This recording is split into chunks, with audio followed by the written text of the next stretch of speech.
every time this. Why do I do these shows? I have fucking no idea. Fucking know. Someone keeps sending you the link. I'm gonna figure out who that is. Hey, everybody, how's it hanging on this lovely Friday? Hope your day has been fantastic. Hope you got some great plans for the weekend, man. It is mid-September, so weather's getting nice out there. Except here in Texas, it was 93 fucking degrees today, bro. It's absolutely torture. We're going to have a great day here in the lounge. We got our good friend Adam with DIY Semi. We are going to talk about trucking and being successful in building a fleet in what people say are some of the hardest times ever in this industry. And news, well, we got something about a little recall, and we'll have a funny little video from a guy named Joey Whispers. So y'all sit back, relax, pop a top, and enjoy the lounge.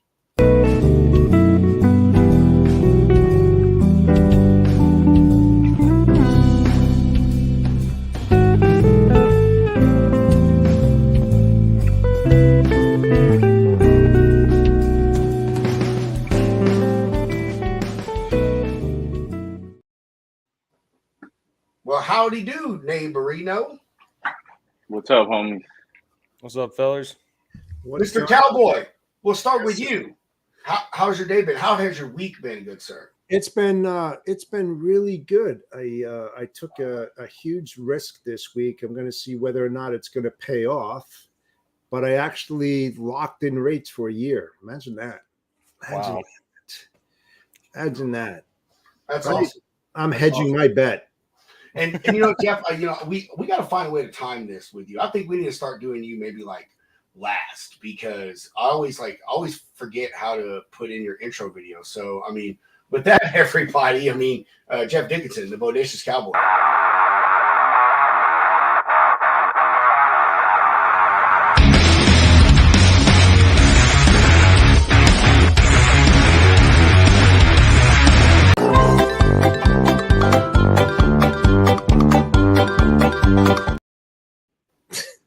Welcome, Jeff. Welcome. Thank you, my friends. That's awesome, man. That's incredible news, brother. Congratulations, man. Congratulations. Thank you. Jeff shaves his mustache. I just did that. It was down to here on Trey's show earlier, and I said, you know what? I got a lot of things that I'm working on, and I'm going to be hitting the road, so I got to look presentable, at least a little bit. Yeah, Jeff shaves it every night before he goes to bed. He wakes up in the morning, he looks like this. That's just how it is. Josh. Yes, sir. What's up, gentlemen? How you doing? Good, man. It's been a rough week in freight, man. Not gonna lie, but What's that? Go ahead. Tell us about it. No, man, just bidding on RFPs and also lost some lanes, lost some customers too. But just took the blow, and fucking there's a lot of freight out there. I'm not worried, man. True. Yes, sir. Got to keep on going. Absolutely. Awesome. Hell yeah. That sucks, man. Jeff has good news. Josh has bad news. No, it's not all bad news, bro. It's just I'm just reporting on the bad news. The good news, I don't count my chickens until they hatch, right? Until I sign the award. That's when they can say I win lanes all day long. Until I sign it, I don't give a fuck. So I don't have nothing good yet for you. But supposedly we got some awards. We'll see. All right. Mr. Hound. What's up, dude? How are you, man? It's Friday. Made it to the finish line, but it doesn't mean that we're done. So true. So cool, man. Good to be in the lounge. Good to have everybody here, ready to cut some shit up and see who all these new people in the comments are. I know, dude. Adam's bringing the heat. Yeah, those are all must be doing good. Yeah, all those people coming in from DIY stuff. Yeah. What's going on your side of the world, man? Where's the beef? I don't know, dude. I did that last week. I don't remember why I put that there. I'll change it throughout the show. I'll think of something fucking stupid to put it to. I don't know. Maybe where's the chicken? I don't fucking know. I'll think of something else. Where's the chicken? my day is all right, dude. Just normal day in logistics. I guess kind of slow day up until the last 45 minutes. Shipper called me. He's like, hey, think you can get 2 trucks in here in Cleveland on a fucking Friday afternoon within the next hour and a half? Yeah, bro, right away. Let me, no, I don't think it's going to happen. He's like, can you load them on the weekend? Well, I really don't want to, but I need it there by Monday. So you're going to load it over the weekend, right? And he's like, yes, I'll load it over the weekend. I was like, all right, cool. I'll get your truck tomorrow. So, which, hey, like I said, drivers love little weekend loads, man. It does. They gives them something to do and make that little bit extra money. And so, but yeah, normal day, nothing important. What is important is our new sponsor, Freight Validate.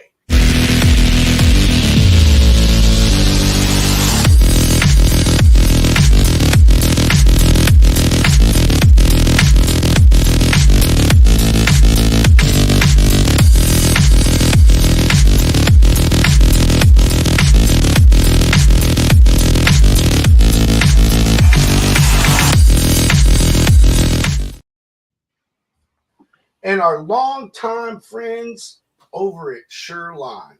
It's always a sure thing when you do your factoring with Sureline.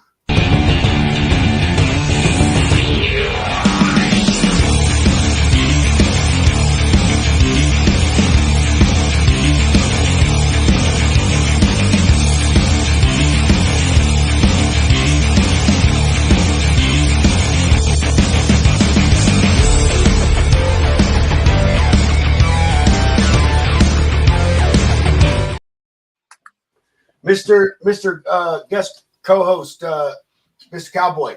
Yes, sir. What's our next segment before we get to our guest?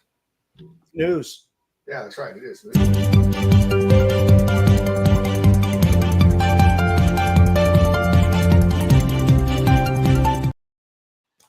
All righty, Spidey. Sticking with continuing coverage on these recalls. We have another one, as y'all can see. Commercial Carrier Journal put this out. Daimler Trucks North America is recalling 116,889 Freightliner and Western Star trucks due to an issue that could cause the brake lights to not illuminate. According to the National Highway Traffic Safety Administration documents, sorry about that phone call, administration documents, the affected trucks may have or could be upfitted with an additional body lighting interface controller and replacement brake lights. The recall population number was determined based on a review of production and sales records for the trucks built. The affected models are, and it's always the new trucks, always, man. I'm telling you, shit they're built now is just that. It's shit, man.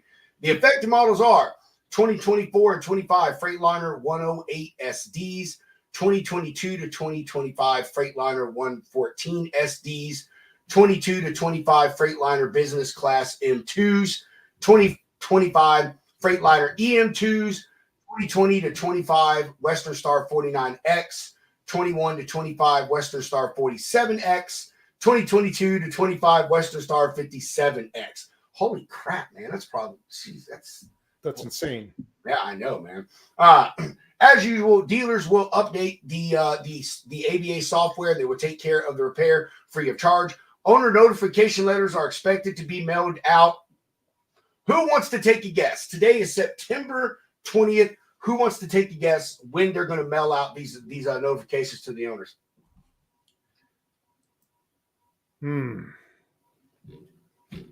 Y'all too slow, man. You just had to spit out a date. November 9th. It's always like 2 months from the time they put a store. It's absolutely ridiculous. Owners can call Daimler customer service at 1-800-745-8000. The recall number is Foxtrot 1009. The National Highway Transportation Safety's deal, their recall number is 24 Victor 668. And they're going that. But trying to keep with our normal Friday theme of trying to do something interesting, I'm going to go ahead and pull up this cool video. I think everyone who's probably in this business, in this industry, logistics, and probably folks that even aren't, know about this guy, Mr. Joey Whispers. He's an owner operator. Post his dash cam footage of the stuff that he deals with out on the road every day, and you hear him in the background give a commentary. So this is one of his videos. I think it was from last month. He has a ton of them. He's on every platform. You can go follow him: TikTok, Facebook, Instagram, all that. I don't believe he's on X or LinkedIn, but maybe I'm wrong. So, hey, and y'all give me a thumbs up if y'all can hear this. So hopefully y'all can. So let me know. What are you doing? What are you doing? You're stopping at green lights now? What are we doing, man?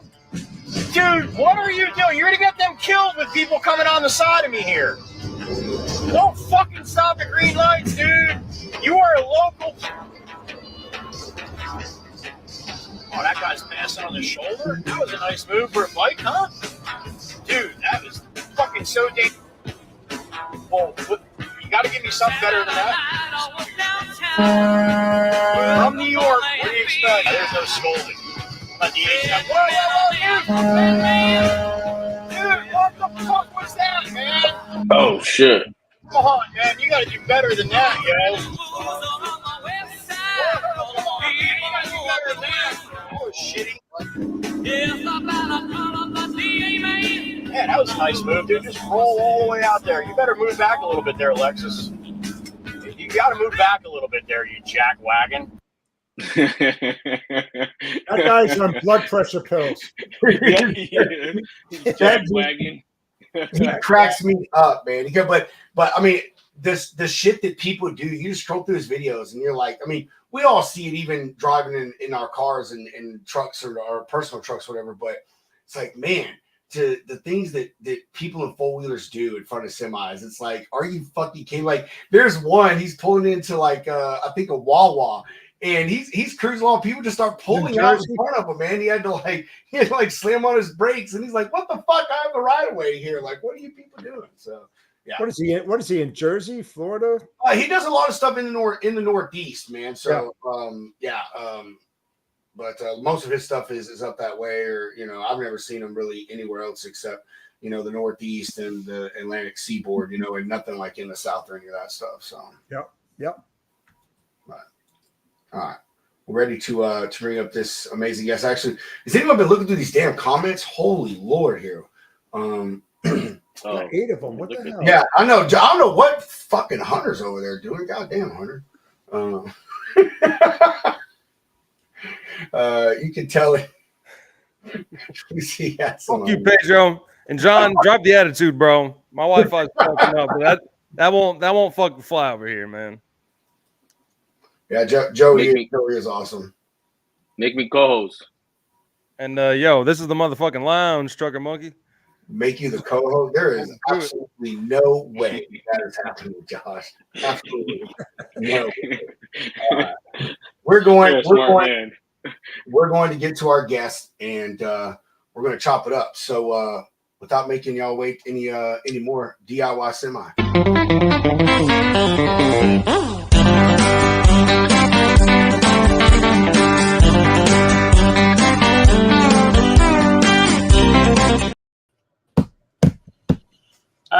You guys just made me feel really bad. The production value you guys put into this is like you actually put in effort. Now I'm gonna have to pretend like I care about production value. Jeez. Oh man. Well, I mean, hey, we try to make you feel special, man. That makes you hopefully it does exactly what you said. Make you want to put forth a good effort. Certain kind of special, like I should have wore a hat. Adam. Yeah, because you're a cool dude, man. We love you like that. That's why. Thank you. Adam, how you doing, brother? Well, I'm alive. I like to say I run a well-orchestrated shit show over here.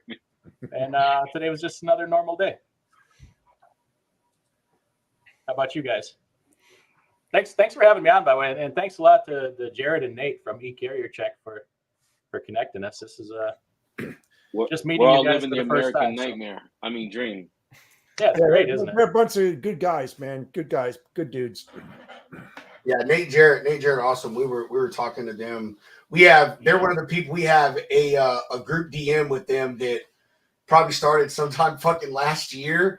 And it just keeps going and going and going, man. So like, I mean, it's absolutely nuts. We're just chatting up with them just the other day. It's so weird. I don't know why I thought that John Cantera hooked us up, dude. I mean, I don't know, just I guess because of what you talk about, like what your channel is about, and the stuff that you do, it aligns a lot with the type of people that like John talks to and has on his show. I'll have to look him up. How do I find him? I've not heard. He's actually right here. Double Broker Bounty Hunter. He's a great guy. He's actually going to be bringing his show over here to our platform, hopefully starting next week. We just have to get some things finalized and put in the works and do that. So yeah, absolutely great guy, man. He's a dispatcher, does it the legal way, has business, all this stuff.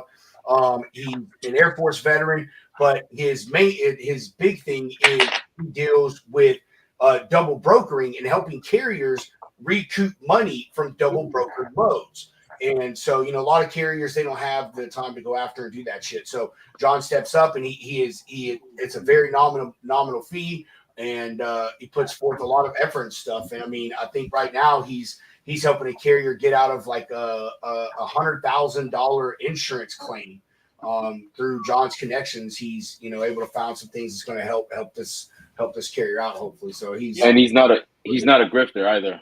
John, look me up. I that's one of my big things to talk about right now is fraud. I'd like to talk about it and find solutions. So maybe I can have you on, or so we could talk or something. But absolutely, that's right, Barry. Some kind of needed service. Matter of fact, let me show y'all some bottles I picked up today. Oh no! All right. All right, yeah. Well, Josh, you do that. So what we're going to do is continue to show. We're also going to mute Josh real quick. So.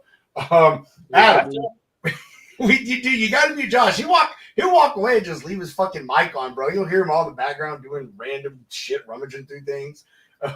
Anyway, so hey, Adam, we start off every guest with the same question, and no one can see it with your bright ass reflection there. It's E.H. Taylor, man. That's a nice bottle right there. I know, bro. Taylor. Those are Thomas's bottles. I don't know what the hell they are. I'm gonna post a joke in the private chat because I don't want to say it live, but I'm gonna post a joke in the private chat. Something that just came to me about your ass, Josh. Adam, we start with the same question, and that is, who is Adam, and how did you become our immoral compass? Well, it's a long story. It's kind of like a Joe Dirt story if you have time for that. Oh yeah, dude. Yes. All right. Part 3.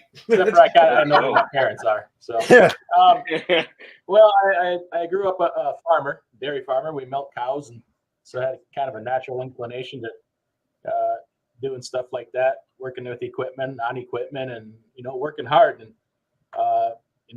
my younger years, I was in factory work a little bit, and then I just decided, you know what, I really don't like at this point in my life being around people all the time. And all my life seeing trucks going down the road, and it never dawned on me. I didn't even know a truck driver, didn't know anybody that had anything to do with that. And it's just like, I think I could do that. Could I drive a truck? So I'm like, you know what?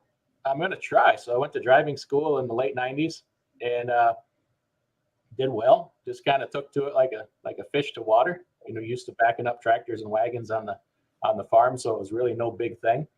And lived the dream for a while. Got to be, by myself with minimal supervision. This was, back, of course, before all this electronic surveillance. And I loved it. It just got in my blood. And eventually, I didn't work for too many companies, just like 2 or 3 my first 5 years. And then decided, you know what, I think I want to own my own. And my first round with it was kind of a disaster. It didn't last long. Leased onto a mega carrier, kind of fell for that.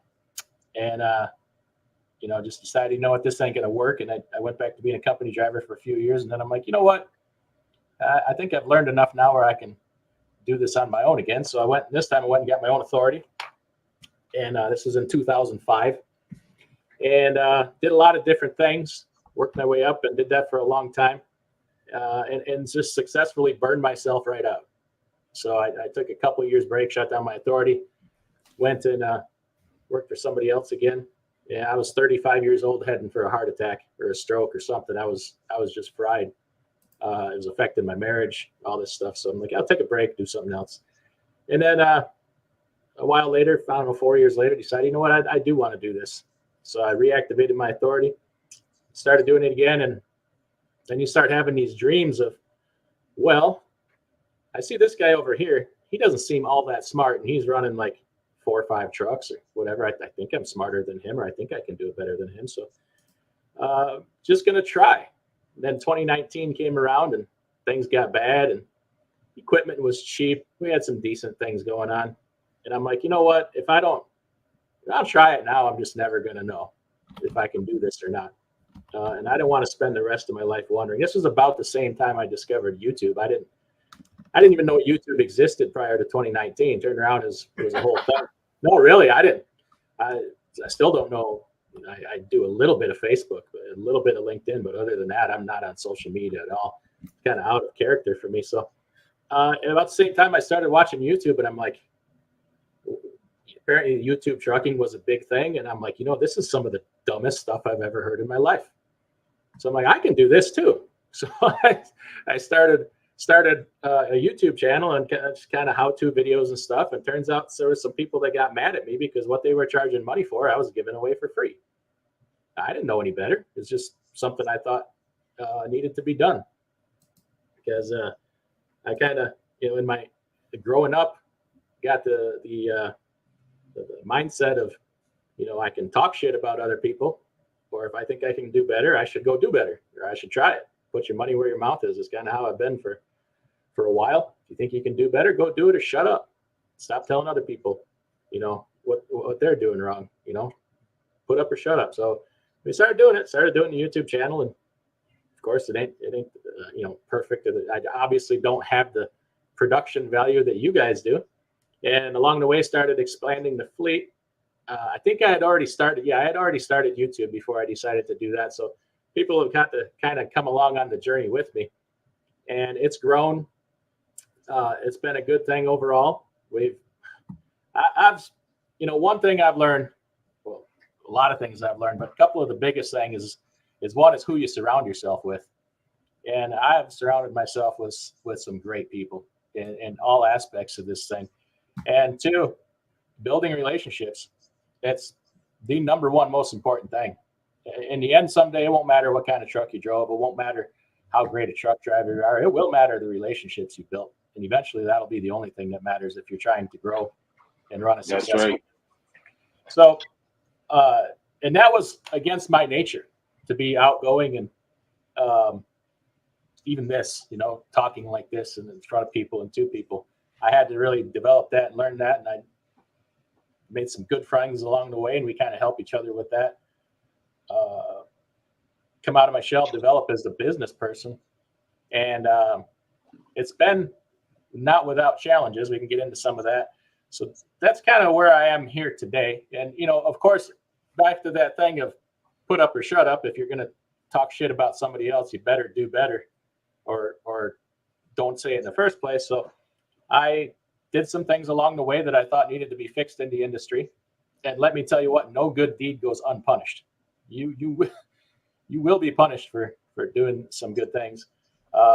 Came up kind of with my own lease purchase program that I think anybody that's doing it, there's a couple guys in here right now that are doing it. There's none better out there. Now, can I do it on a large scale? No, because I only have so much money. But it's been good for me. It's gotten me some good drivers. It's been great for the driver because you're not going to get a truck any cheaper than to use my resources and the relationships I've built. The drivers can capitalize on that. And I don't do it for profit. I do it to get drivers. And, it builds good trust and relationships and loyalty. The drivers have done good with it.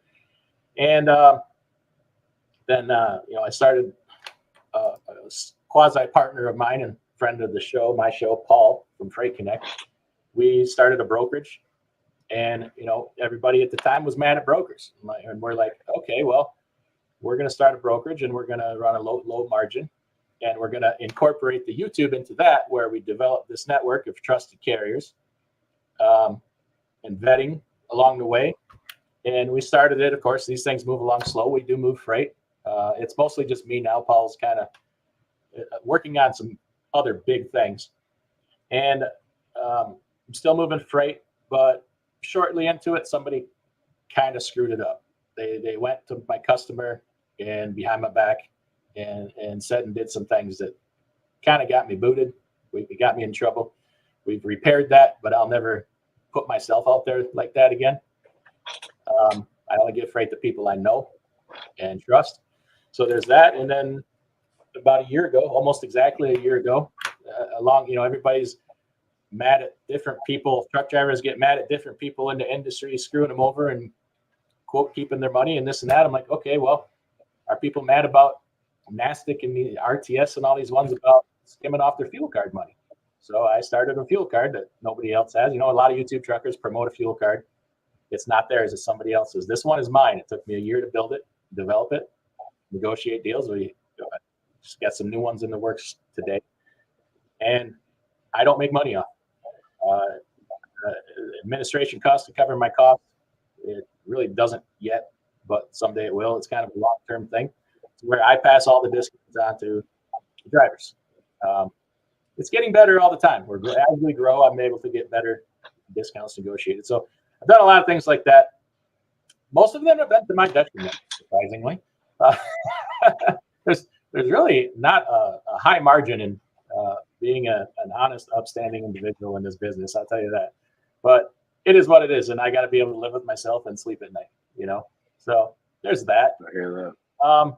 And I'm, we're doers around here. Anybody that works here knows we just freaking go and get it. We all work our asses off.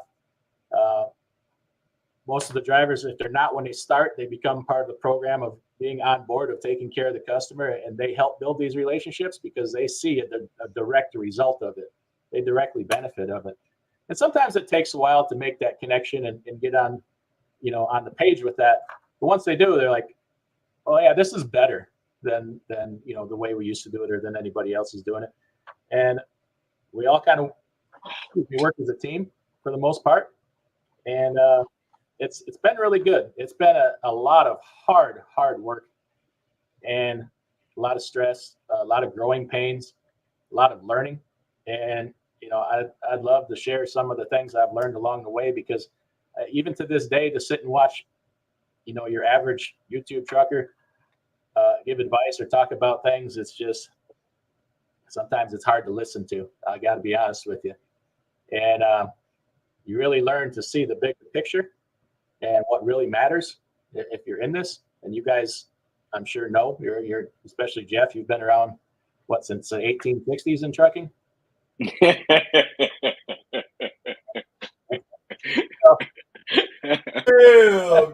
it. Shots fired. They said the 60s. I assumed it was the 1860s. Shots fired. Shots fired. I've met some great people along the way, some really good ones. And when you meet somebody that's like-minded and gets it, you really kind of naturally gravitate to those people. And I've met, a few people along the way that absolutely get it. And we end up more often than not having a lot of conversations, privately and behind the scenes, and, trying to work together on a lot of different things towards a common goal. So that's been pretty neat. Met a lot of good people. I've met some people that would sooner stab you in the back than look you in the eye too, but you try to just get around that and go the other way. All right, so I want to Adam. That was a lot. That's a lot to unpack. All right, there's more. I mean, we can... hold on. We're going to get into it. Well, right. First, before we do that, I got to get in my relaxation mode here. So okay, there we go. That's right. You got to take the shirt off, man. Nobody wants that. Years old, but and I started it. Right. Jeff's logistics social security number is 1. Okay. All right. Yeah. 1. That's it. All right. So first thing I want to, I guess, touch on, man, is I agree with you. And I mean, you didn't exactly say this, but I got the point of it from you wanting to start your own channel. But I firmly believe that social media ruined this fucking industry. It did not help. It could, because you know what? There has never been the amount of resources out here for the drivers, for an average driver. Like when I started started my authority in 2005, do you know how I wish there was a video on how to start your own freaking authority. Like mine is blown. It's got hundreds of thousands of views and it's the most complete out there. I would have loved to have these kinds of resources. And if you can't do it, if you can't make it with these kinds of resources out here now, like I just don't know what to say. Unfortunately, there's some bad ones though too. You can easily get taken down that wrong road of bad information. No, I agree with you on that too. That there is some great information, but it's the information that seems to really catch on and get spread like wildfire in our industry is just like bad reviews of restaurants. Those are the ones you see. Those are the ones that you fucking get. You know what I mean? You get these people. Oh, I'm making $100,000 a month from fucking box truck freight, but I've got time to make all this social media content, and put all this stuff out to you. And here's a video of me typing on my laptop to make it look like it's real. I mean, and I'll go one step even further. The vid completely ruined this industry.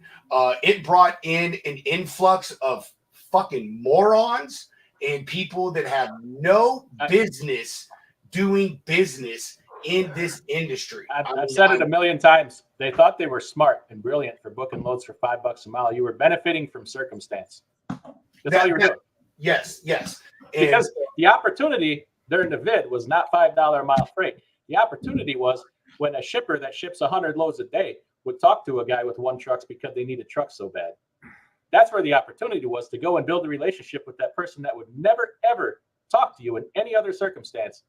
Now they're willing to talk to you. It's not, it was to take $3 a mile freight for the next 10 years. It wasn't to take $5 a mile freight for the next 90 days. No, that makes sense. You couldn't have said it better, man. People were they were riding the high, man, and they were folks that had no understanding of this industry and thought that was the norm.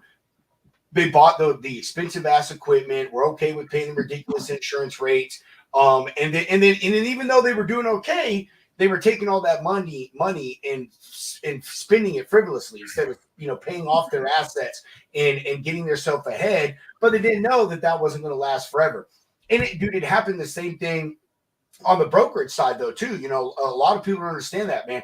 You had a lot of these people who got in here on this industry who started passing around this dumbass information. Same thing they do to carriers. Oh man, my sister's brother's cousin's dog's best friend's frog is making $25,000 a day brokering freight. And then they got into here and they didn't know what they were doing, and they ruined stuff. They overpromised, underdelivered, drove up rates. And then on the flip side, it ended up destroying our industry. And here we are now, 2 years later, still dealing with the ramifications of that. So yes, tons of great resources out there, Adam. But I mean, just the stupidity that people come up with and put out on social media, and that others are like, oh, this person knows what they're doing. It's the whole thing. It's like, oh, I saw it on the internet. It must be true. So you have to have the what my buddy Snorlord here in the chat says, the gift of discernment. You have to be able to tell the difference between the two, of who's got the good information and who doesn't. And how do you tell that? Who's doing it? Who's got the skin in the game? Okay. And now after the vid is over, who's still here? During the vid, you had 100 different YouTube truckers telling you how to make money. How many of them who's still here? Who's still doing it? I am. Yeah, the other thing, Snorlord is, a few of them, but you got to figure out, okay, is their business YouTube or is their business truck? I want to say this, Adam. I'm sorry to cut you off, jump before you do, but I want to say this. You're right. A lot of them aren't, but here's the problem of that, Adam, is all the people that followed their bad advice. Some of those are still in here. Right. Wrong way and going about, and again on both sides, the carrier and the broker. So that's the thing. They may be long gone by now, but those that like said, I just said what I said. So that's another part of the problem. It's a multi-layered issue when it comes to the this topic or whatever. So it's a huge one. Yeah. Jeff, don't forget, guys, that a lot of these guys that jumped into the industry around that time were buying MC numbers illegally. And they were panning them off And, you know, that's where a lot of the theft and all this double brokering and everything really started, because they were getting away with murder. I mean, let's face it, there was too much trade at that time, and they were just gobbling it up. And whatever you wanted to move, you got paid whatever you wanted. I mean, that's how the industry went. And to Rob's point, you know, they thought it was going to continue forever, and they didn't. They were mismanaging their funds, not maintaining their vehicles, you're not reinvesting into their company, not looking more into how to run a business, etc. And that's what we got now. That's why we're fighting, you know, fraud and theft and double brokering and unethical brokers out there and unethical dispatchers. I mean, we could just talk for hours on end. And it's you know, the ones that it really damaged, as far on both sides, again, the brokers and the carriers, the ones that it really damaged were the ones that were in the game before the vid, who knew what the hell they were doing, were running successful businesses, who could have benefited past the vid, because they would have understood, you know, not to take advantage and blow this shit up too much. But no, the scumbags, as our good friend Dale puts it, came in and fucked it up for everybody. And now even the ones who were thriving before and during the vid, and there are ones still doing it now, it's still a little harder for them, because that bad precedence has already been set. That and I'll say, man, right now we're going through what I call shipper's revenge. That is what this is, man. I don't care what anyone says, because, and I'm using this to roll into the next topic, Adam, that you were talking about people, you know, blaming brokers and not understanding how things work and stuff like that. The system is that this is the shippers doing this. You know, like, this is not the brokers at this point. Like, we gouged them. Both of us did, the carriers and the brokers. And when the script flipped, they said, "Hey, what's that Dave Chappelle thing? Gotcha, bitch." You know what I mean? So that's so. I mean, I want to hear your take on that, Adam. No, you're absolutely right. And so your average person with, you know, quote owner operator. A lot of people don't just even misuse that term. If you have your own authority, you are not an owner operator. I don't care, give a damn if you have one truck.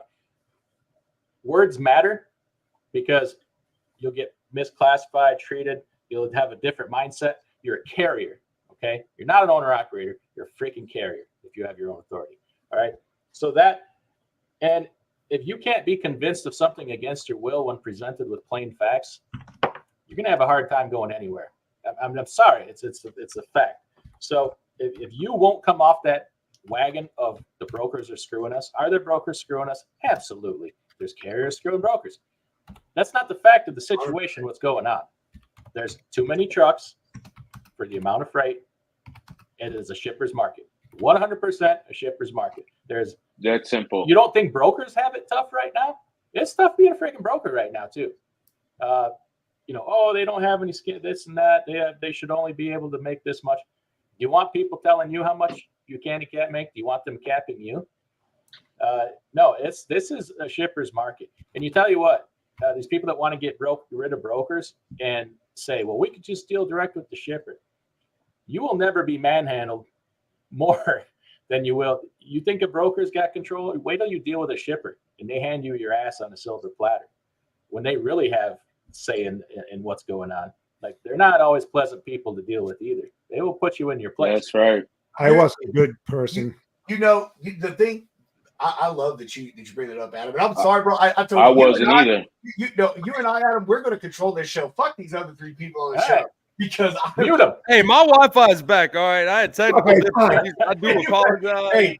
Hey, I'm glad that you brought that up. I'll let you continue, but I have to interject before I lose the thought, man. I've got a brain injury, so shit just comes and goes. So I need to get it out when I can. But you know, I love a lot of carriers, man. You know, they talk about getting rid of the brokers, and it's like, dude, hey, that's great. It's not going to work out. Not the way the current market is set up and the current environment is dealt with. For one, the number one thing is you don't have time to deal with that shit. You're running freight. You barely have time to get on the load board and find and go through what is a reputable load, not get scammed, and book that shit for a good rate. You don't have time to put 3 to 6 months to a year into prospecting a fucking shipper. And here's the thing about shippers. They do not give a fuck about one truck owner operator. They do not care. They want fleets. Minimum, I think the lowest I would say, and Adam, correct me, give me your opinion. I would think any shipper, at least 5 trucks. At least they want 5 trucks. No. You got to categorize which shipper. Enterprise, SMB. Hey, hold on, Josh. Just let Enterprise. me. I'm generalizing here. I'm fucking generalizing. I'm sorry, also, bro. I'm sorry. Also, the thing. Well, I mean, I'll let you get. I just want to forget what I was saying. Also, these shippers, carriers don't understand that shippers aren't stupid. They know that they're paying the broker a premium on top of that rate. They know the broker is getting $200 or $300 or $400. And I say that because a lot of carriers like, oh, I'll just go there and I'll make what the broker's going to make. No, the fuck you're not. No, you're not. I mean, you might. I'm not saying it's not impossible, but they're going to be like, okay, well, I'm paying them $1,500. I know they're probably paying you $1,300 or $1,350, so I'll pay you $1,350 or $1,400. Yeah, you're getting closer to the mark, but you're still not there unless you're a massive 300, 400, 500 truck fleet. You can just gobble up every bit of their fucking freight and control their whole thing. Here's my perspective on that, because I was a shipper for over 37 years for enterprise shippers, okay, or enterprise companies. The biggest thing here that brokers have to understand when you're dealing with the mom and pop, these guys that are in there, they just move the freight, whatever, just to move the freight. But when you start dealing and going to the mid-sized corporations up to the enterprise, you start dealing with logistics managers, traffic managers, supply chain managers that are legally rocket scientists. All right. They know it inside and out. You have to get on their level and speak their language. If you have any freaking shot of landing an enterprise shipper, you don't sell freight to them. You sell thought-provoking ideas that's going to drive their interest, solve their problems. More questions. How do you know this? Boom, boom, boom, boom, boom, boom. On the low side, the low-lying fruit, anybody can grab that. You can grab that all day long. I call those type of shippers here today, gone tomorrow. If that's what you want to deal with and dabble in that and waste a lot of time, I'm sorry. A lot of people agree with me and disagree with me. But man, if you want real dollars and have sustainability and consistency, learn that freaking language. And when you do, you'll be more happier than you'll ever be in your whole entire life. Fishing every day and wondering if you're going to get a minnow or a big ass catfish, that's just not the way to really do it. Learn every day, ask freaking questions, talk to people who can be your mentors, your coaches, and above all, really good disciplinarians that give you constructive criticism. You're going to learn so much from them. You're going to move forward. I'm telling you, coming from a shipper's point of view, learn it. They don't have time. You shouldn't have time to waste theirs because they don't have any time to waste, if that makes sense. That's right. Yeah. Drive their interest right off the bat. Don't sell them freight. They get between 20 to 35 cold calls a day. They get hammered. They don't have the time to talk about bullshit. Done. Yeah. So there's 2 different things here I want to talk about. The first one is owner, 1 truck, 2 truck, 3. The guys that want to get rid of brokers don't understand fully what brokers do. Even okay, you can't do what a broker does. All right. Are you going to be a 5? Are you going to be a 3PL, a 4PL, a 5PL for this shipper? Are you going to work around their production schedule? Are you going to sit there all day and have access to Blue Jay and enter 17 different appointments and coordinate all these schedules for the shipper? Are you gonna can you do what C.H. Robinson does? Can you handle a shipment all the way from Shanghai, China to Long Beach, get that thing on and off a container and a chassis at both ends to a warehouse, pickup schedule? Are you an importer? Can you do all these things? This rate covers way more. Are you paying a range to have the truck loaded? Are you paying for the dock fees to the place to have that forklift driver put it on the truck? Like they don't even know all the things that brokers do. Not every broker does that. Okay, you're talking the large scale ones, the England or Robinson, whatever. If you think being a broker is so easy, go do it. Go do it. At least get the introspective into what happens. There's so much to freight you don't even know about. when you're just the one behind the wheel. Like it's a whole world. Like, okay, there's different kinds of freight. Is this budgetary where they say, I got 75 loads of French, I got 100,000 tons of French fries that need to move from Idaho to Pennsylvania. Now, some are can get there whenever. Some are budgetary. We need the cheapest rate. They can move it out. We need some here on this schedule. Okay, we need this many out by the end of the month. If you don't get this many loads out by the end of the month, you're going to pay so much of a fine per load or per ton. Okay, do people know that these things happen? Are you that's why sometimes different loads get priced. Well, you paid me 5,000 last week, and you're trying to pay me 4,000 this week. Well, those loads were on time delivery. These were budgetary where they can move wherever. Okay, when there's so many not do everything that a broker does. So get that experience and knowledge of everything. Do you have an outside sales team? Can you do outside sales? Do you have the technology? Do you pay $1,000 a month for RMIS? Are you paying another $1,000 a month for whatever for macro point? There's so much more. Anyway, and then the second thing is I do teach people and encourage people as a one truck person or small person to go out and get their own direct freight. We may disagree on that. I highly encourage them to. When I was with one truck, I had 3 shippers direct. My first 3 shippers were when I had one truck. Now we grew it from there. Did I go after Home Depot? Absolutely not. We went down the street to my local produce farmers. The scale. You're not, if you have 2 trucks, you're not trying to get in with Lowe's or Walmart. You're trying to get in with the guy 2 towns over that ships 3 loads a month. Well, that's only 3 loads a month. What I'm going to do with that? More than you were doing without 3 loads a month. That's right. You got to start somewhere. And I recently helped a friend of mine get into a direct shipper that I deal with. And he just kept turning down the loads. He thought, well, I don't have anything coming out of there. Well, nobody has anything freaking coming. There's a backhaul from anywhere. You got to get the head haul first, and then you work on finding. You take broker loads, work this customer, service this customer, figure the rest out. That's you develop stuff. Stuff doesn't just freaking appear to you. So I encourage strongly smaller people. Or are you just going to sit and bitch about brokers and load boards all day? Because that's where the fraud is. Just go back to the thing of you can bitch about load boards, or you can start doing it for yourself.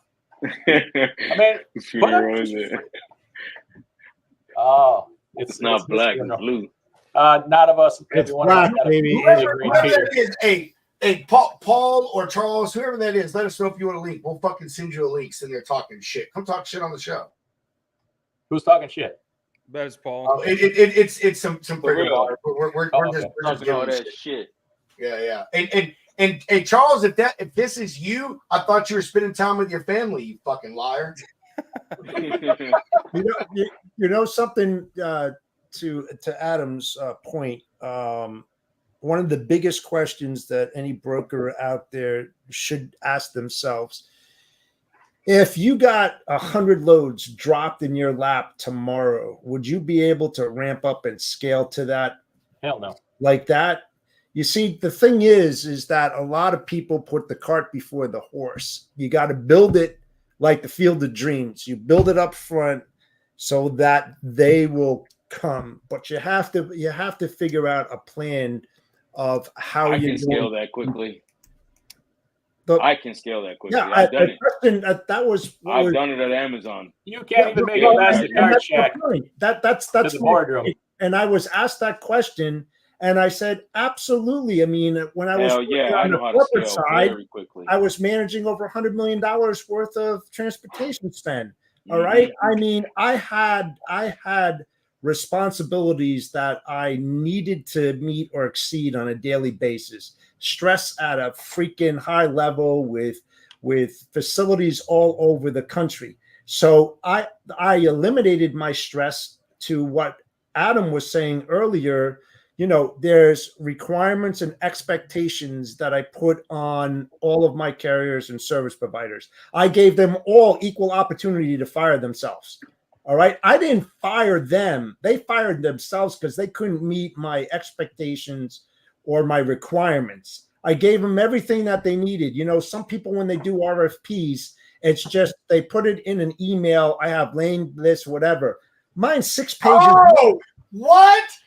I'm sorry. We got to stop it. You have our boy's fucking book. Nick, I was the first one that got it. Nick is my man. I'm so sorry. I'm so sorry, Jim. I interrupt you. Look, Nick, I don't know if you're still watching, bro. Look at that shit. Man, I'm sorry, Jeff. I'm sorry. I'll let you continue. Yes, Nick Klingensmith. Go get his fucking books. Selling Inspired and something fire. Fuck, I can't remember the first one. I got both of them. On Amazon. Go hit our boy Nick Klingensmith up. Yes.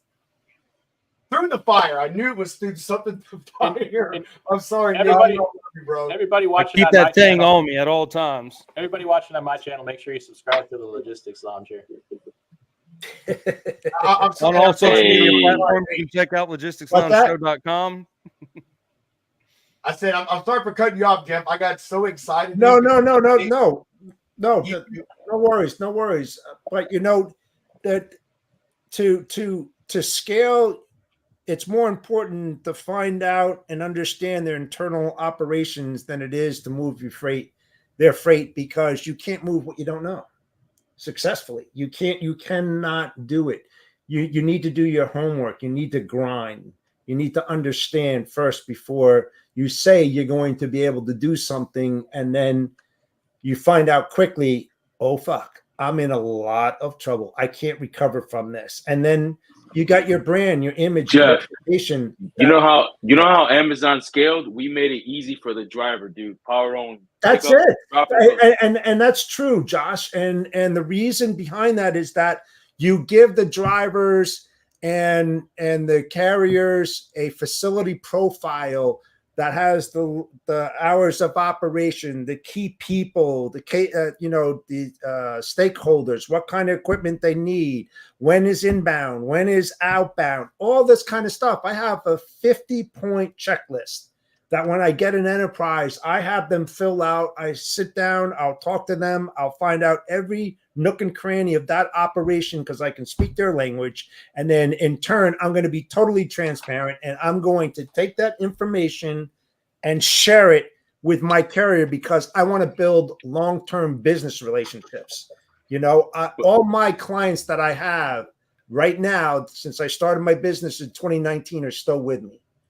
Okay, because Jeff, can we talk about though how we have these bullshit ass owner-op organizations, and then we got fucking Adam here, right? DIY. Yeah. Fucking giving out free, taking out his time to give out information on his YouTube channel for owner-ops, right? Like, not being a fucking grifter. You're right. It's infested with scammers, but so is every other virtual load board program, bro. It's never going to change. Even Amazon.com retail site is loaded with scammers. Yep. Bro, I can go on, and I've operated at levels that's going to blow your mind, John. You're going to see, brother. Scams, you guys don't know scams like I do. That's the truth, bro. Hey, John, I had to. You actually bringing up something good that Adam didn't mention, but you bringing up these driver organizations and stuff, and we kind of stole the show away from Adam. Y'all know the fucking rule: the first hour, the first hour of the guest on the show is their time. Okay, Adam, I got 7 minutes. Y'all shut the hell up. No. You have like another. we brought you on. No, we brought you on. I like this guy. I like this guy. So anyway, but the way it is. What is think your about that, Jeff? And yeah. Go ahead, Josh. I'll whenever you're ready, we'll Hunter and I will take our show back. Fuck you. You just let us know. I think Hunter's Wi-Fi gave out again over there. Oh no, I saw a move. There you go. All right, there you go. You're so gay. Oh my God, all right, so Adam, hey, what is your opinion on some of these driver organizations, and you can touch on the big one, Awada, if you want to, but I'm talking about a lot of the ones that have kind of popped up since the vid. I'm not going to name any of them, but you can if you want, but I think like what I'm talking about. Yeah, I'll just speak. Noah, fuck all them grifters, fuck them hoes. I'm sorry. So it just in general, like, One thing I hate the most is somebody, making a video or getting on Facebook with their stupid comments. We all got to get together and do this and do that. You get together and do what? You ain't going to get together and do nothing, number one. And number two, I don't want to get together with you. You're my competition, and I disagree with you on most freaking everything stupid that you say. We're not even on the same level. We're not even barely even in the same freaking business, okay? So stop with that, number one. And number two, you can't get them to freaking agree on a freaking ham sandwich. You're never going to do anything meaningful. The only thing that they really ever did is in Canada when they kind of did the boycott thing in Canada. That was somewhat effective, but you're not going to get together and do crap. And you know what? OOIDA, they make a lot. They make a lot of money off of you, okay? And they're there to justify their own existence. They're on the wrong side of a lot of issues, if you ask me. Number one, and the other equivalent to them is similar. Okay, so that's that. But just going back to why do you need a leader? Why can't you do it for yourself? If you're so competent and freaking brilliant, do it for yourself. Well, that's what I'm doing. I don't want any of these freaking. I want nothing to do with them. I'm the anti OOIDA. All right, I've given away most of their crap for free, anyways, other than a few services that they provide.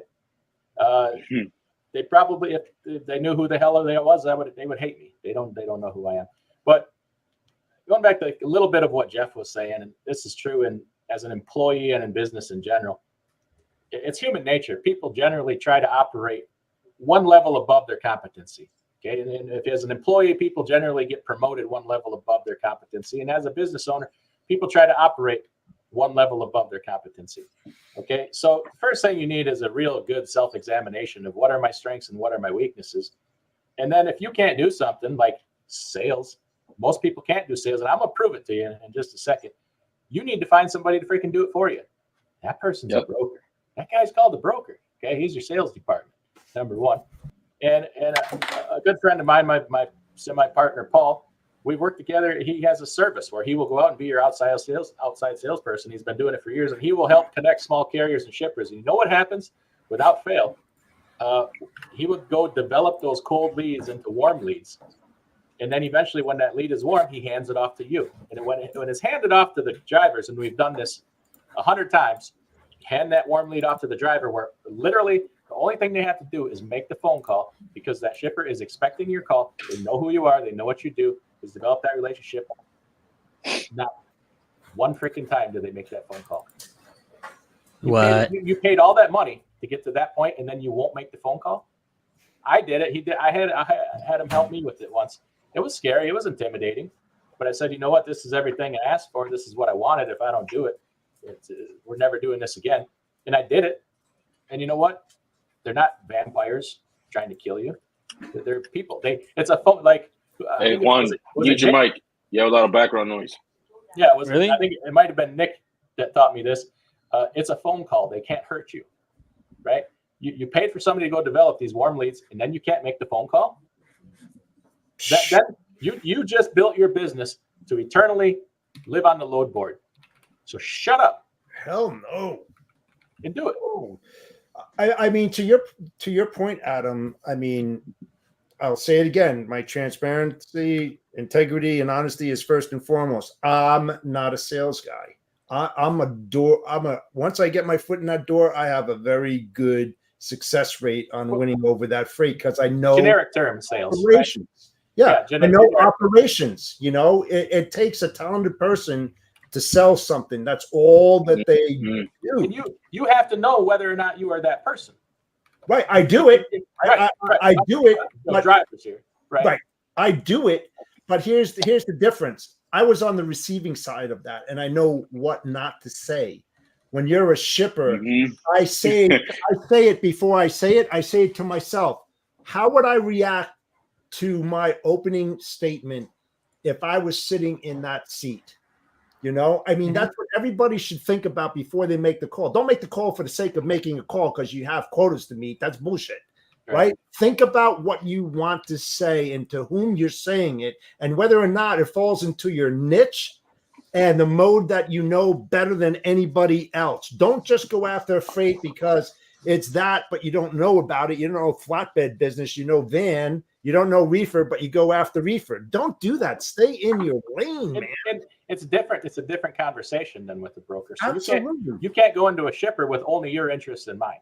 You have to know how their operation works. You have to know their interests. When you're talking, you shouldn't even talk about yourself. You should talk about them.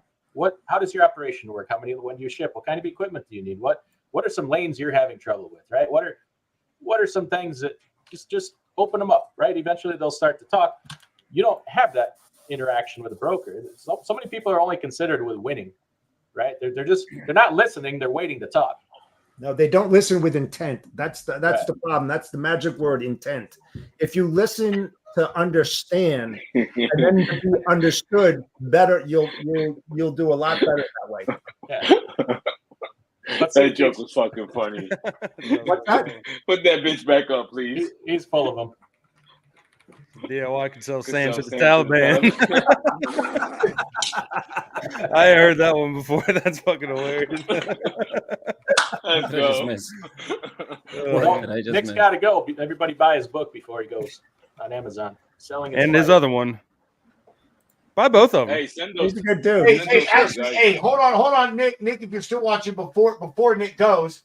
Also, be on the lookout for our partnership with Nick during the month of October for the Men Wear Pink campaign to bring awareness to cancer.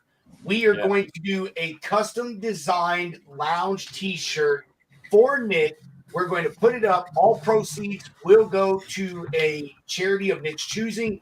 We will post the bank account transfer to the fucking organization to prove that's where the money's going. So sorry to stop the show. Be sure that y'all are on the lookout for that. So we can help. Let me know what day that is to ensure I wear pink. Real men wear pink. I've got plenty. That's right. Well, let's be honest. There's some sketchy, questionable men that wear pink too. That's right, bitch. Make sure a woman has 2 legs, not 3. I was trying to keep it family friendly, but oh, bro, that's not possible with Josh, man. It don't work. It's 5 p.m. somewhere. He don't believe in family friendly. The joke is in the subtlety. Listen, guys, as the co-host, Rob needs to get his show back on track. Rob? No. I'm just over here chilling. No, I'm over here chilling. I don't want you to get your show back. Do I need to put Middle Management Hound back as my name, Jeff? Need to be the buffer between you and Pedro. I just love how Juan's wife just walked over and said, "Give me that remote, bitch." What? Yeah. That's right. Don't watch any pornography. You're on a podcast. One more plug for Nick. Can I do one more plug for Nick? Absolutely. Yeah. All right. Part of being by Nick Klingensmith. Part of being a successful person in business or in anything is surrounding yourself with people smarter than you and knowing when you need to employ the services of somebody to teach you to do the things that you can't do. I hired Nick to help me with some certain aspect of sales, and he knocked it out of the park. He developed me this whole pamphlet here, did a bunch of coaching, and I tell you what, I'm glad I did it because you know what? I know that I lack at sales, and Nick is one of the best. So if you need help with sales, you need Nick. Dude, I love that. Nice shit. Adam, dude, that's amazing, bro. That you really writing that, huh? Nick is special. He's something special. Dude, Nick is. I'm gonna have to read now. Now you're gonna make me read his book. Thank you. Nick is an amazing guy. Hey, you know what's so funny, Adam, is Jared and Nate connected us with Nick as well. Yeah, me too. Dude, like Nick, yeah, we love Nick, man. He's an incredible guy, bro. There's certain people that will change your business. You can't do it all. I run all my companies mostly by myself. My wife helps me when she can. She's got a full-time job.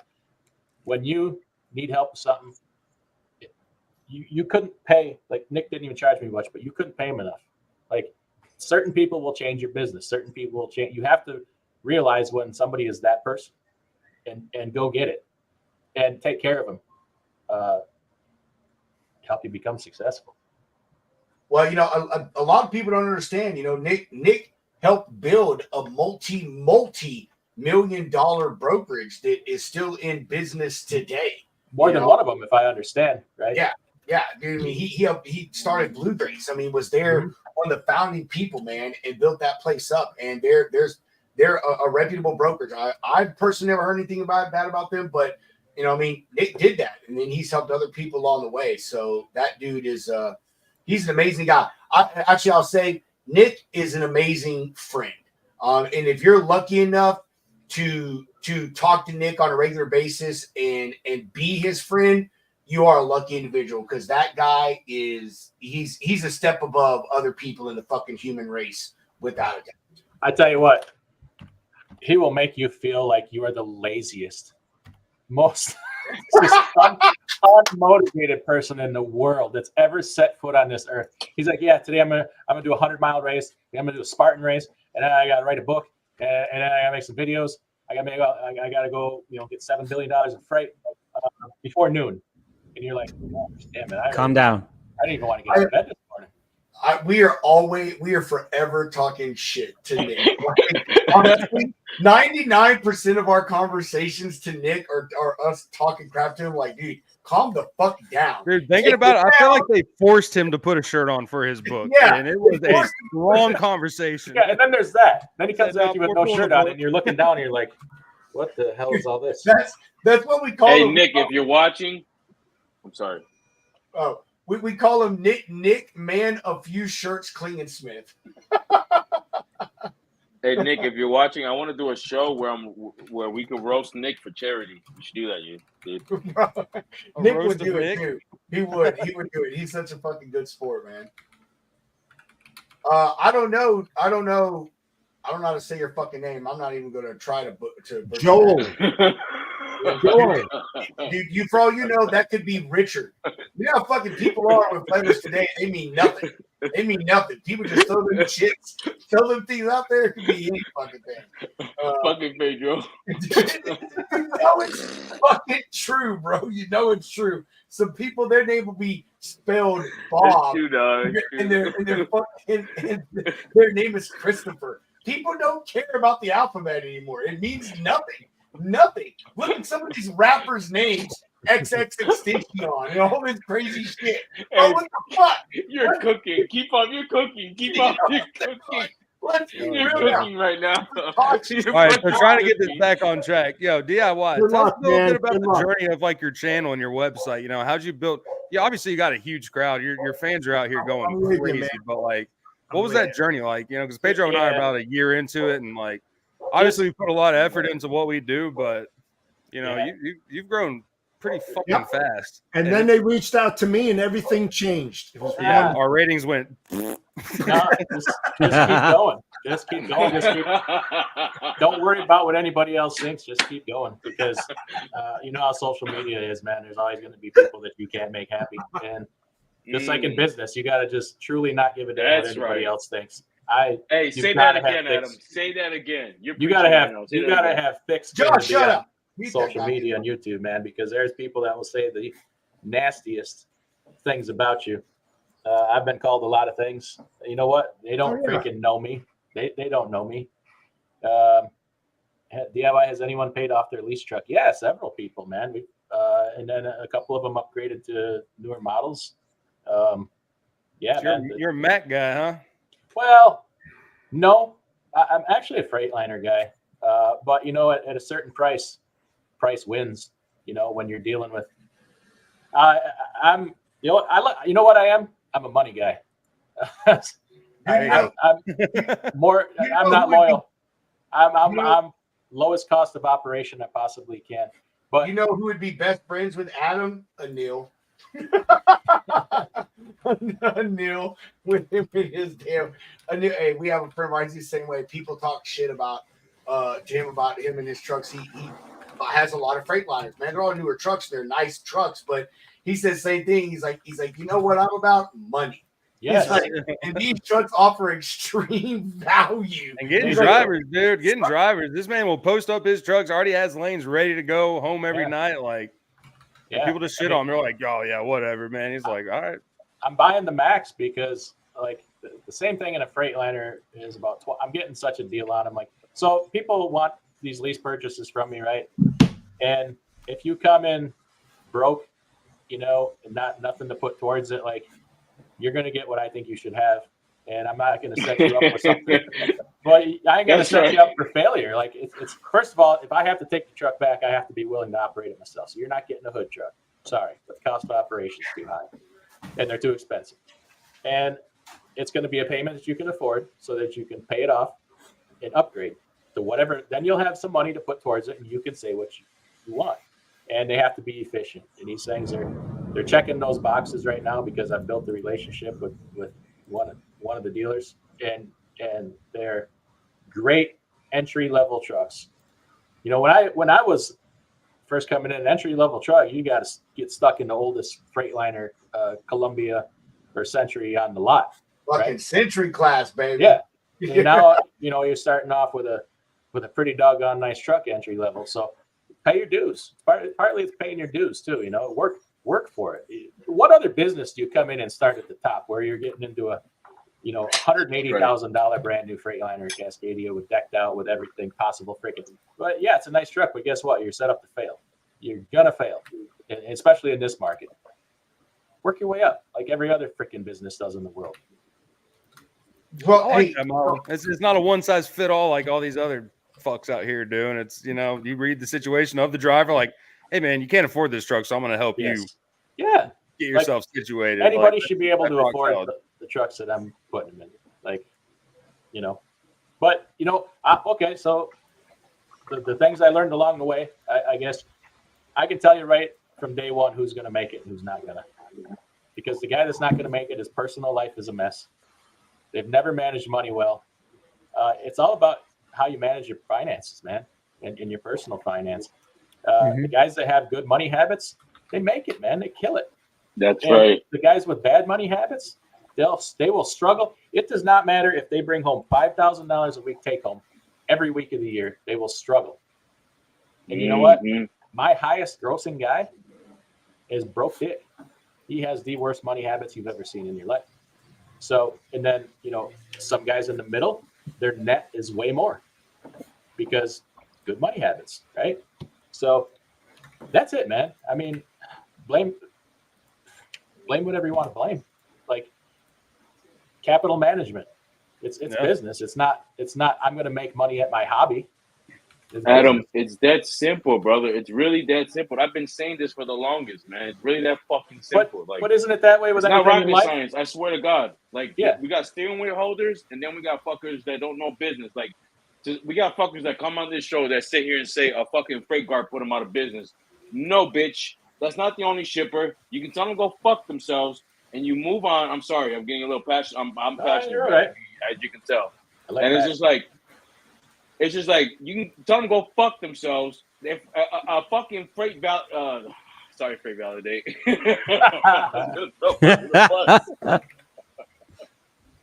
Sorry, y'all. No, we love freight validate, but a fucking freight review is not gonna put you out of business. Is your dumbass being an idiot business owner, and you're just a great steering wheel holder, but you're a horrible business owner. That's it. Yeah, and to make the transition from driver to business owner. Okay, so money management.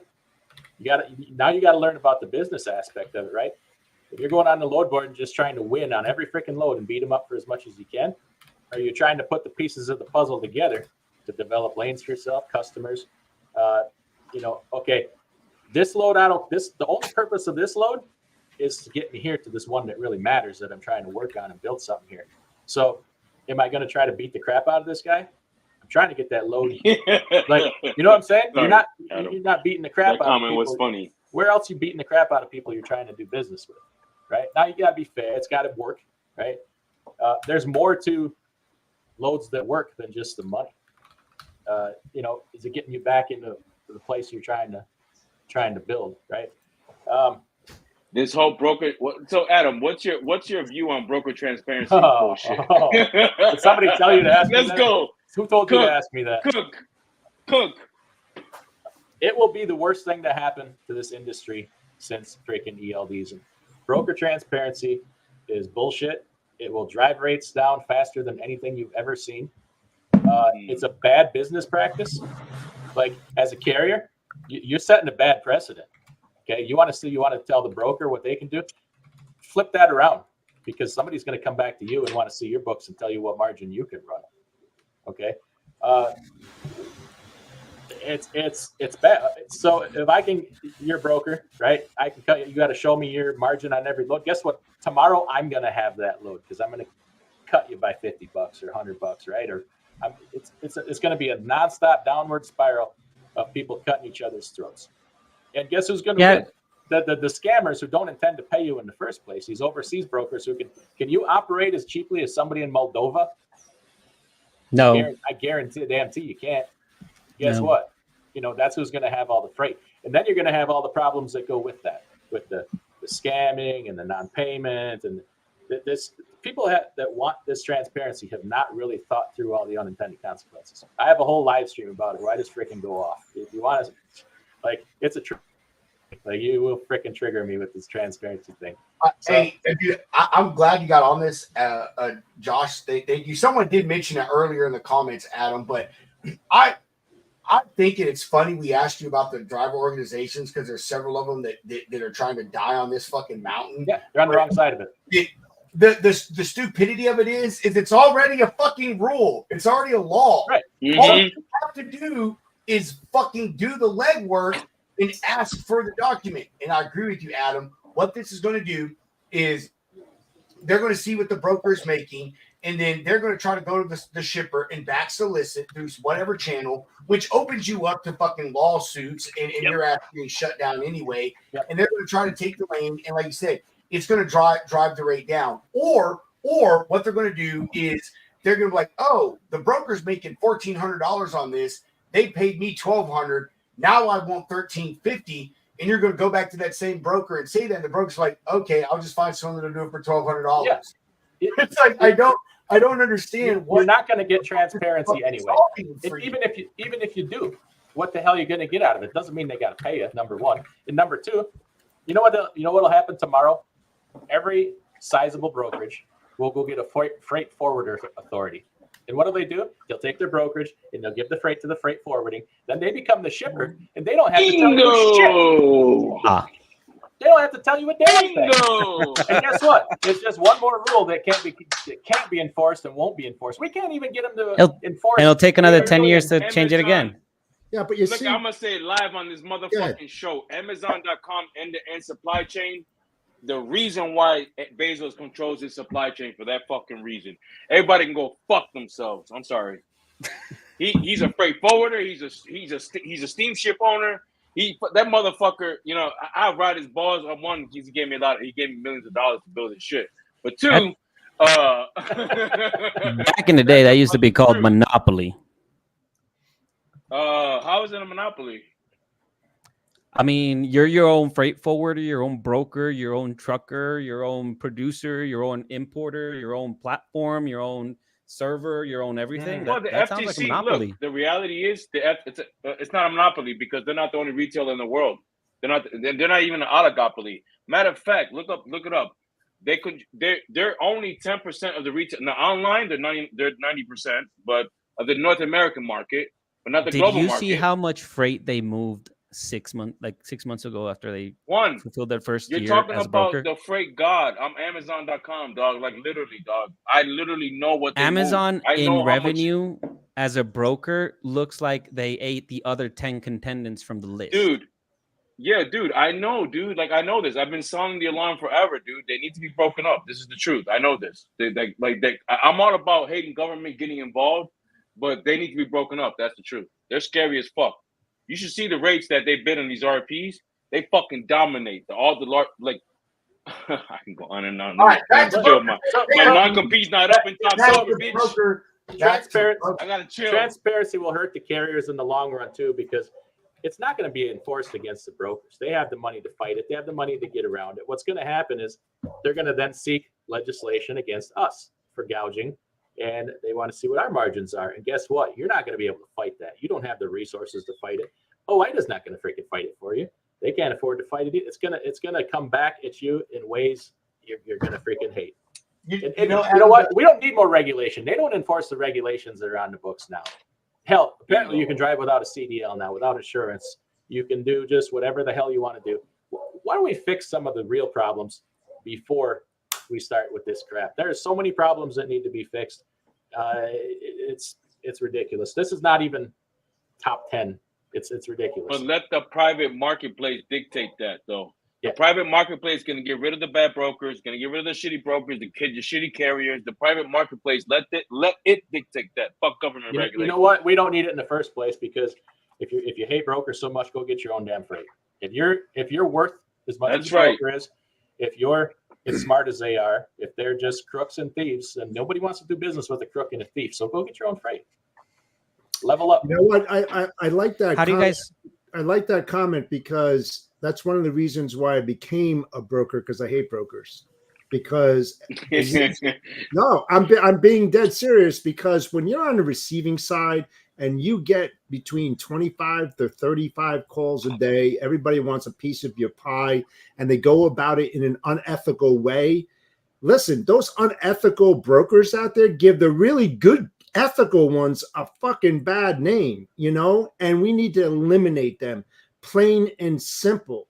I know a ton of them, and I could mention the companies that a lot of people pick apart. You know who they are out there, but guess what? It's not the company, it's the people who work for the company that gives them a bad name. Why aren't we raking over the broker, not the brokerage, but the broker who actually did the deed of something doing unethical things? But that's never brought up. You talk about, if you're in this industry and you're doing unethical things, how about your reputation? How about your image, right? What kind of brand are you giving people out there? Oh, I want to do this for the rest of my life. Well, how is that going to forecast the rest of your life in this career by doing unethical things? You can't get out of it. Once you're labeled, you're done. You are freaking toast. That's right. Well, that's a great question. All right, we don't do these things for free. Like when I have a chat with a prospect, I ask them the same thing, and I say to them, you know what, Mr. Shipper, I don't like the fucking rates that you're selling in Walmart. Can you bring that down by about $50? And if you do that, maybe I'll buy that. All right, we don't do this shit for free. And you don't go to them and say, I need to see what your margin is that you're selling. Well, and that's the whole thing. So you know what, Mr. Shipper, I'll do a cost plus for you. All right, because guess what? I'm not going to devalue my value because I've earned it. So I'm not going to the bottom of the fish tank and do it for free, because guess what? What are you paying your freight audit guy? Okay, what are you doing? Your procurement, your inbound, I'm doing all the shit for you. You don't have to worry about that. Okay, so if you want to do a cost plus 15% on that, you know exactly what it is. Every time the bill comes in, you add 15%. It's easy. Fast auditing, pay your bills or whatever. That's exactly what you're doing with your product, right? How do you keep your doors open, right? Mm-hmm. You reached out to me because you have a problem. I'm the guy that's going to solve it. All right. I mean, that's the whole thing. When you have volume, I give discounts. All right, because I know I've got consistency over the next year, over 6 months or whatever. So I can take volume loads. I know what my minimum is what I want to make per load. But the more consistency I have, I can pay bills. I know exactly what I'm going to have in the future. A lot of brokers can't do that because they don't know when their next load's going to come. You got to weigh it out. Jeff, but that happens in all industries. I've had customers come in here and they're like, big balling, and it's like, well, I want to be a big fish in a small fish tank. Why don't you go to one of my competitors, right? I just hired can my I own, see your financials? Can I see your financials? Like, what do you want to see my money for? I'm not counting yours. You're a $400 million company. Why would you want to count my money? Just get yourself a and it goes into the brokerage world as well. I'll tell you why they asked that. One, because I want to make sure. Hold on. They're checking to see if you're a hoe. Sorry. It's like, I want your business so bad. Well, here's the Luba boom on fours. No, man. I want to know if you're a hoe. A hoe. That's right. I've had that come knock my doors. It's like, well, yeah, we're gonna change your life. with what? With 5 positions? Come on, man. We now I had 5,000 agents on my record. We now sell gardening tools to the logistics lounge. You can get your hose and shovels. and shovels. And you get some toes. That's what we're referencing. We want to see. Get some toes. If you'll hold it out and clean our flower bed in front of our corporate office. That's what we're talking. We just want to clarify. One is foot fetishes. Hey, we're talking about things that rhyme. So you said hose and you get toes and all the pros and all that, you know. Then you get your mows. I mean, I'm sorry. No. Wrong. But it's the same bad. You see why Jeff is funny? What? Going back to the original subject is like it's just a bad business project, like a bad business practice that some people think it's cool to run because they maybe saw it on a show. Who knows? But it's just bad business practices. Well, you know what? Desperate people do desperate things in desperate times. And that's what makes an unethical broker do what they do. You know, they're struggling for 6 months, haven't made a damn thing. You're like, hey, guess what? You know what? And then there's the other side of the other side of the coin is those brokers that are out there talking about how to treat their teams, how to be good with your people, how to project their careers, but they don't pay their providers that employ people for them in other countries and talking shit on social media. Those are the scumbags that are like those are the psychopaths that are out there in society painting like, you know, putting the Gavin Newsom face on and doing all the contrary when you turn around, stabbing you in the back. There's a lot of those too. Yeah, but one, you got to also think how many brokerages out there are reinvesting in their training. Download that. Stop. 0. I forgot. 0. I need to upload that shit again. That's why shit happens. Fucking. If you want to invest in your training. I don't know. If you want to train your agents, go get them started.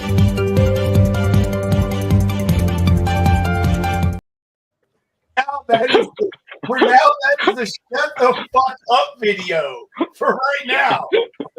Wait, are you going to present that video I sent you via LinkedIn?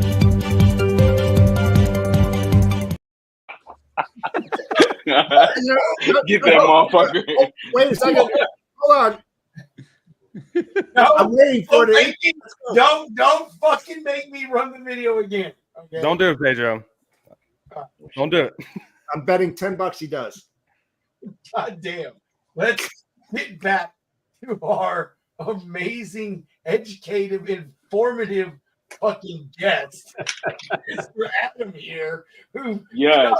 He's got a brand new office out there, man. Where's that? India? This is my Uber call center. My dispatch service. That's your Lithuania. Hey, I can proudly say you call Amazon.com during the day. I mean, not Amazon transportation during the day. I made sure that shit was in America. By nighttime, go fuck yourselves. I agree with that. I mean, nobody wants to work at night. That shit's in Costa Rica. That's in India. That's in, I made sure my nighttime operations in America, like, they exist, but they're for the contract freight and fucking shit like that, like mega carriers and garbage support. But getting back to our guest here, because I'm really trying to get as much information as we can from this gentleman. No, well, he could chime in, Adam. You gotta jump in, bro. Well, Adam lit the fire, Rob. Come on. Hey, to be fair, we are past the hour mark. Oh, we are. Okay, all right. Thank you, Adam. Jump in, bro. Freestyle Friday rules. The last Adam, jump in, bro. I know you're a lover. I'm a lover too, bro. But like, I fucking jump in. Like, you gotta jump in. Fuck Juan. Tell him. You know what? Tell him, Juan, go fuck yourself. Say it, Adam. I don't know him like that. Yeah, don't listen to Josh. See, Josh, there's decency in this industry, bro. Hold on, we got a doctor in the house. Shh. Doctor. I'm done. I'm just gonna mute my mic. I'm through. It sounds like it's getting rowdy up in the studio. Hey, doctor, I have a lump down there. You want to check it? Nah, man. I say you just embrace it. Fate is fate. You motherfucker.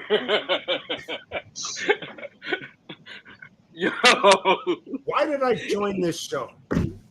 I'm starting to ask myself the same question. You guys said, come on to the show. And I'm like, oh, I got a car full of kids in the back, and you sounded like something out of a Snoop Dogg film. Yeah, I'll chill. No. If you got the kids in the car and you're on the show, I'll chill. I'm sorry. To be clear, Charles, you know what to expect on this show. So don't you? I do. Charles is like, but I just left the pizza joint with a bunch of teenagers, and now we're heading to the ice cream shop. And while they're getting ice cream, I'm going to hit the bourbon stop across the walking bridge. This is a coup. Hey, we're taking over the show. Man. I didn't mean to bother you. I don't know who the hell is commenting on y'all's YouTube. I'm assuming it's Paul. No. Cents per mile is from my channel. He's my buddy. Oh, is it? Oh, he's got a YouTube channel. Check him out. He's got a big green Peter. Wait, you got a cents per mile and we got a cents per mile? I have the cents per mile. Sorry.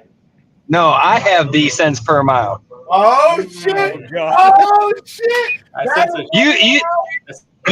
You got the Temu version. Oh, Adam, go tell him go fuck yourself. Tell him. I don't know. Yourself. You might be a customer someday. I can't. No, I take the Dr. Phil approach. We can talk about it. Can we though? No. Oh shit! Damn, dude. Oh crap, man. Hunter, we inadvertently have started the shit, man. We need to bring in Matt Leffler real quick. He's available. We can mediate this real fast, real smooth. No, that's just gonna be a whole nother conversation. Him and I are gonna start debating non-competes. Oh my god, that's boring. Go fuck yourselves on that. My non-compete's up in October, and I'm going ham on Amazon after that. Nice. Yeah, we'll have to do a whole bit on that, dude. Yeah, we do. We sure do. So what you guys been up to? Same old. Just talking shit and learning about fucking, the mistakes that carriers make, and talking about some broker transparency and, all the good things that there is in the trucking industry. Nice. So when you talk about all the mistakes, when you talk about all the mistakes in the trucking industry, I think cumulatively we've all traced that back to brokers. Oh yeah, bro, 100%. Brokers are the problem. Down with brokers, I agree. As long as we're all in agreement on that point. Yeah, no, we are. Brokers suck. Boo, brokers. How many of the people in here are going to the Broker Carrier Summit? I'm going. Nice. Josh. While you guys are there, could you ask him to stop freaking emailing? I'm going to have Paul. You going to be there? Hell yeah. I'm going to have Paul and Josh with me. Yeah. We'll be broadcasting. I'm doing a Road Dog Live segment there, and then also cents per mile. When you say Josh, I'm the only Josh, dog. Just want you to know that. There's only one Josh, and that's plenty to go around. Is Paul? No, dog. When you mention my name, dog, you better say it right, okay? How's it said right? Jose? It's Host Sway. It's Host Sway. Host Sway. Host Sway. But I saw the link. I wanted to pop in and say hi. I'm going to get back to doing the family thing, but you guys rock on. Later, bro. Have a good one, Charles. Later, man. Later, y'all. That's right. Be a real man. Real cents per mile's out. Oh my God. Adam, we are so Pedro, you're gonna be at the BCS on the show, bro. We've so got to get him together on the show to fucking duke it out. That'd be so fun. Pedro, you're gonna be at the Broker Carrier Summit. Yeah, man. Freight Validate is sponsoring us to go there and do some that's stuff. Nice. We are. I'll see you, man. And I have a gift for y'all, all of y'all who go there. We don't know if we want your gifts, Juan. I know, bro. You better chill. I'll give you a gift too.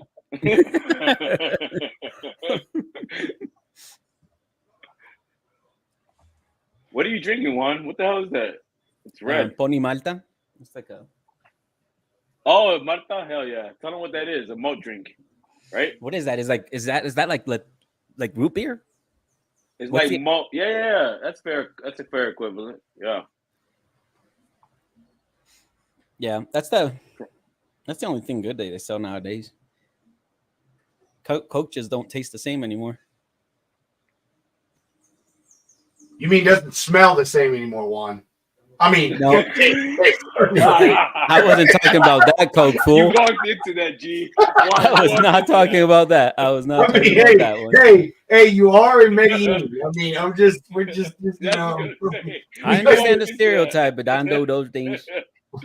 We understand. We understand. Uber I was talking about the black Coke, right? The one that's liquid. Uber Eats is in a whole new marketplace down there with you guys. We get it. We get it. Oh man, good old Paulo left us a 30-year-old fucking. Yo, I feel bad for one. Yeah. He's such an easy target being in Medellin. Yeah, no. That and the freaking TV with the soap operas in the back. Yeah, it's telenovela. You know what I mean? It's background porn.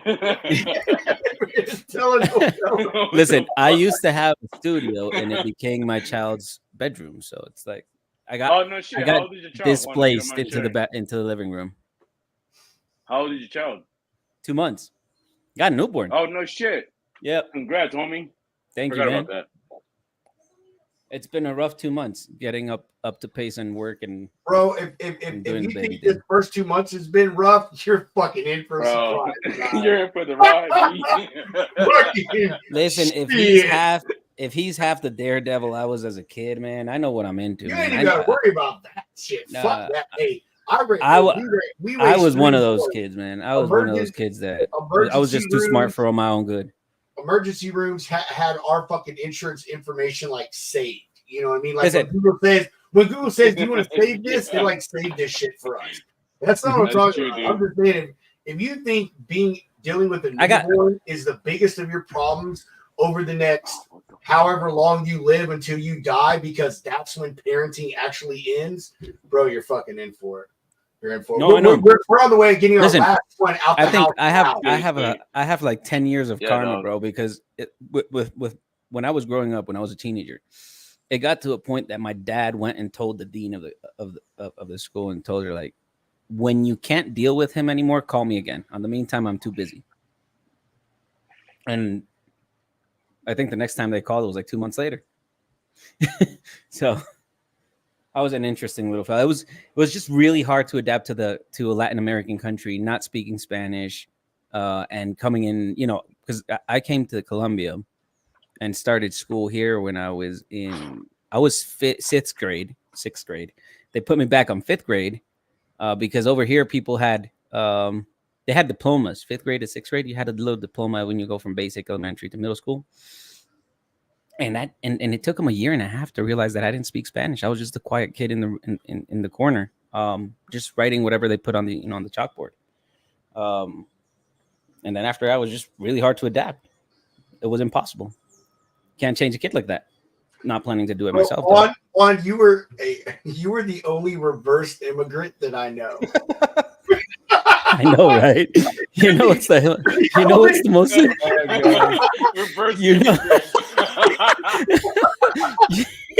you know what's the funniest part of it? It's like it all got triggered by 9/11. We lived in New York, and my mom got scared of going back into the US, and that's how we ended up over here. Like, shit.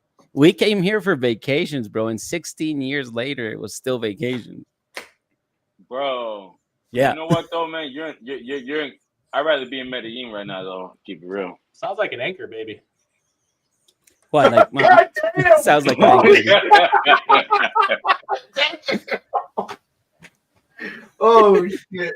Damn. Expand on that. What's an act? What? You got a mirror? I got a beer. Mirror. Ooh. What are you drinking, Juan? No, he just doesn't understand the term, Adam. Okay. So, Adam, what do you think about EVs and autonomous trucks? Hate them. Stupid. But nobody cares what I think. They're gonna try to do it. Anchor, baby. I'm gonna have to Google that. Yeah, I know. Jeff tried getting me going earlier today, making a post about EVs and tagging me in it. Jeff, I'm gonna tell you, I had like a whole fucking like thesis typed out as a comment, and I said, no, let me not do this. And then I cut it all back to like 2 sentences. So I just want you to know, you tried goating me this morning, motherfucker. I didn't goat you. I know how you feel about it, just the way I feel about it. I think it has its place. Man. I mean, we're way far away. If you're at a Walmart DC, you know, run your electric truck and have your autonomous spotter truck going around. That's right. Yard horse. It's not out on the open highway. That's just stupid. Well, here's the thing. Here's the thing. When it comes to Tesla semi-trucks, look what happened on Route 80 out west, right? They shut down a highway for the weekend, and it took over 50,000 gallons of water to put it out. And they closed it down because guess what? Lithium batteries have a high toxicity level. So just imagine the question that they don't think of, and those are the what-if scenarios. What happens if that happened in downtown Manhattan or in Dallas or in Seattle, you know, or St. Louis, and that happened in the middle? What are you going to do with that toxicity? It's not going to go away, but they don't think of this shit. They don't. The reality is, though, it's here to stay, though, guys. It's here to stay, though. I don't care what you guys say. Amazon's spending tens of billions in automated trucks. Like, and there'll be a lot of deaths. Until there's like dedicated roads, like that's very simple. Just make roads for Jeff, the autonomous. I'm a proud conservative, okay, Jeff. I'm a very proud conservative. I'm gonna say that publicly. What I will say though, we have poor leadership, and it's coming, and the infrastructure will be built. I'm very. America's innovating like a motherfucker, Jeff. I'll tell you what. Right now, Josh, I hate to damper your spirits, but freaking California. No, you're not damping. You're not damping anything. With California and Gavin Newsom, right? He wants to go full transition over to EVs by 2035. They can't even keep their freaking air conditioners running. Bill Gates himself. No, I don't believe in electric trucks. I'm saying automation's here, though. Automation's here to stay. Oh, automation. Yeah, I believe automation. Yeah. But when you're driving an 80,000-pound weapon of destruction that's autonomous, that can be hacked.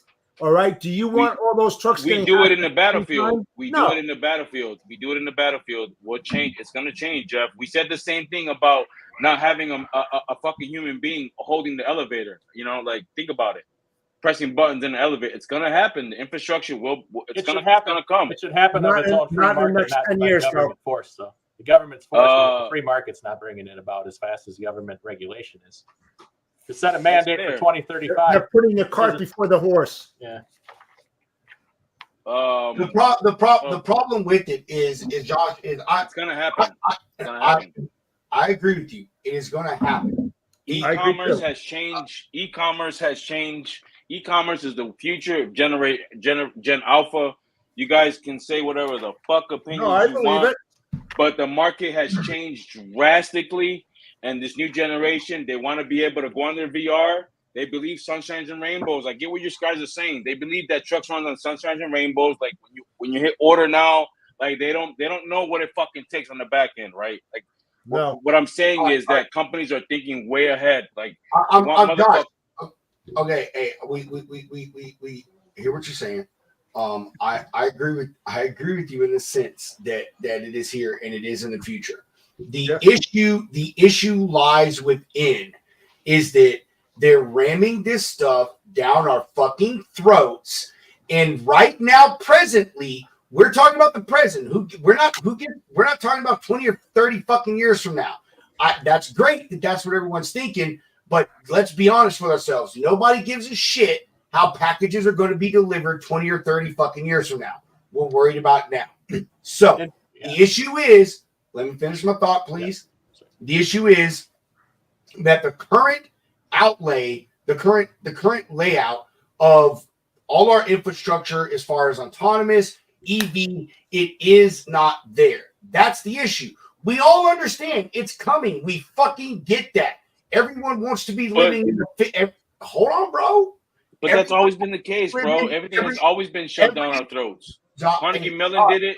Josh, I gave you your time for your rant. Please let me have my rant. Okay, please let me have my rant. All right.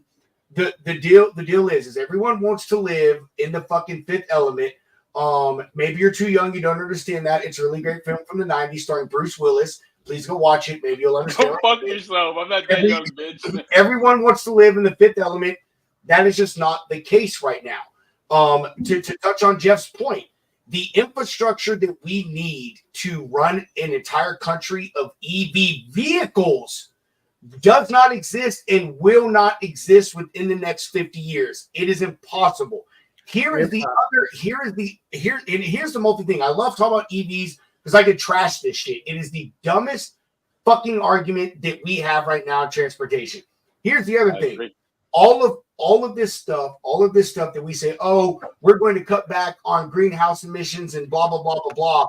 No, you're not. Because as of right now, the entire electric grid throughout I'm going to say the entire, a majority of the electric grid throughout the United States is ran by fossil fuels, primarily coal. Yes, we do have nuclear energy, but that accounts, last my checked, I think like 10%, maybe less of the entire electric U.S. Thanks to the Obama administration. Hold on. So yes, you may be pulling diesel trucks off the road, but you're going to have to build new electric facilities and power plants, dig more mines, mine more more coal, and more petroleum for natural gas, whatever it is you're able to do to run these power plants. The offset isn't that much. And let's talk about the offset. For those of you in your Tesla fucking cars with your stupid ass license plate, everyone thinks, here we go, folks. Here we go. We're going on a ride. And we're live. We're off. I love this topic. Let's be serious. Pedro, cook.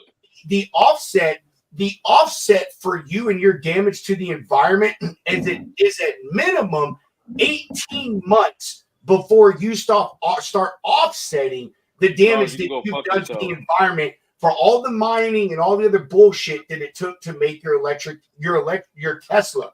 Let's talk about that on a mass scale as far as semis. So what's the turnaround for a semi? 24 months, 36 months? Because we're talking 3, 4, 5 times the fucking Pedro, EV save companies a lot of money. That's true. It does save a lot of money. And the government is giving a lot of incentives. It doesn't exist. It's not going to happen in our lifetimes. I'm telling you, it is not. It is not. This is when it will happen.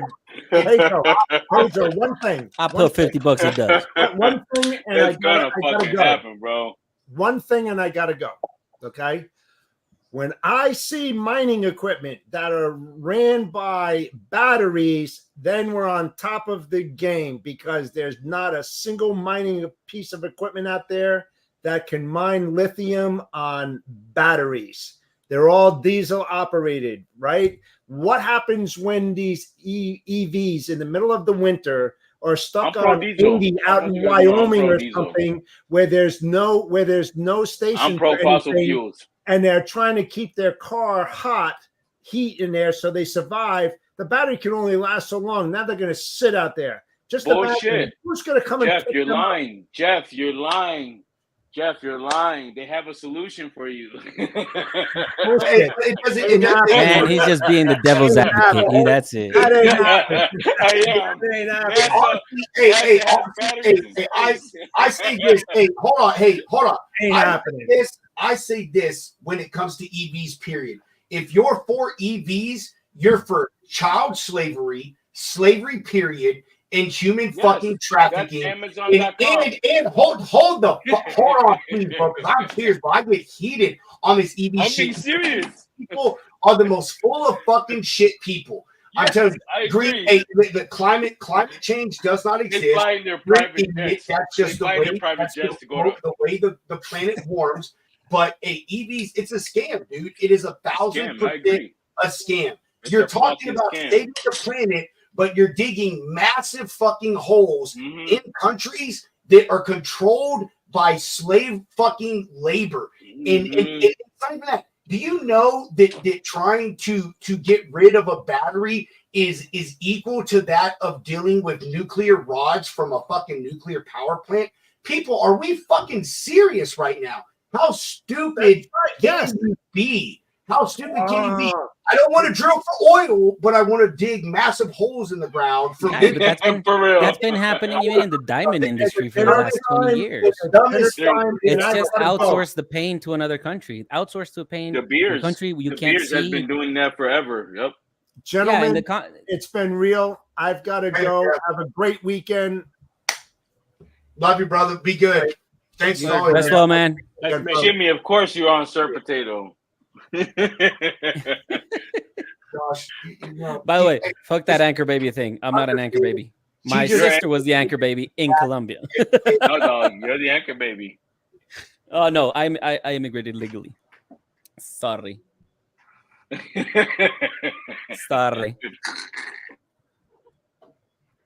That does happen, just so you know. That just happened.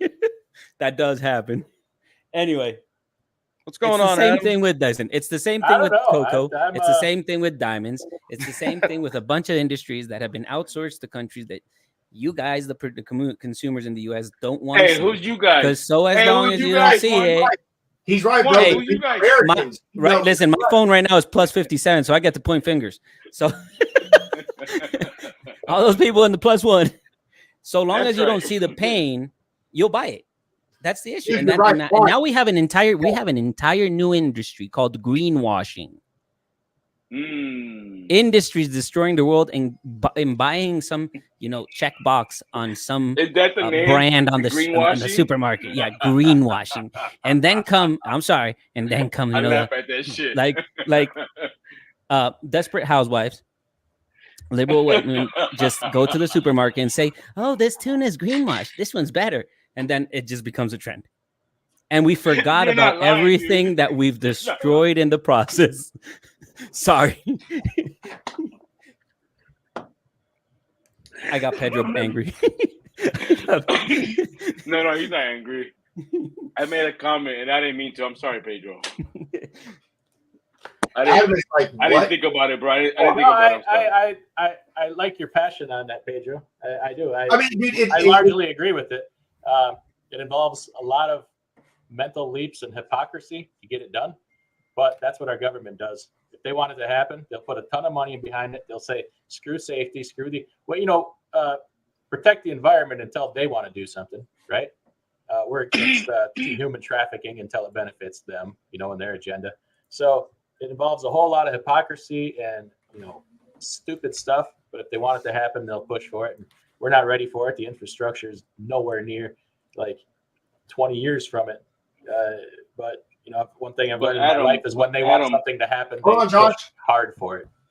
But Adam, I gotta finish this thought though. We've been saying this forever. I know the infrastructure is not there, but when we said the same thing with railroad, we said the same thing with our airlines. Of course it wasn't there, but we have to dream big, man. We've always done that in America. Now, I'm not pushing EVs, but think about the fucking corporations. Think about the corporations, okay? I get what you guys are saying. I'm not a fucking liberal hack, bro. Just hear me out. It's just, you're right. If you have all these government incentives, we're paying that shit, right? So what are we going to do? We have to change our politicians, right? But current state, this is where we're at today, right? So what the fuck are we going to do, dude? That's the reality. Well, here's what we do. What the fuck are we going to do? I'll tell you what we do. We need to have some serious thought in this country with a lot of things, and this included, that just because we can do something does not necessarily mean we should. We're going down that path with a whole lot of things right now, and we need to stop. Because common ever. Yeah, because we can does not mean we should. This technology is getting dangerous. You have self-replicating AI. Should we really be going down that road? There's a whole lot of things.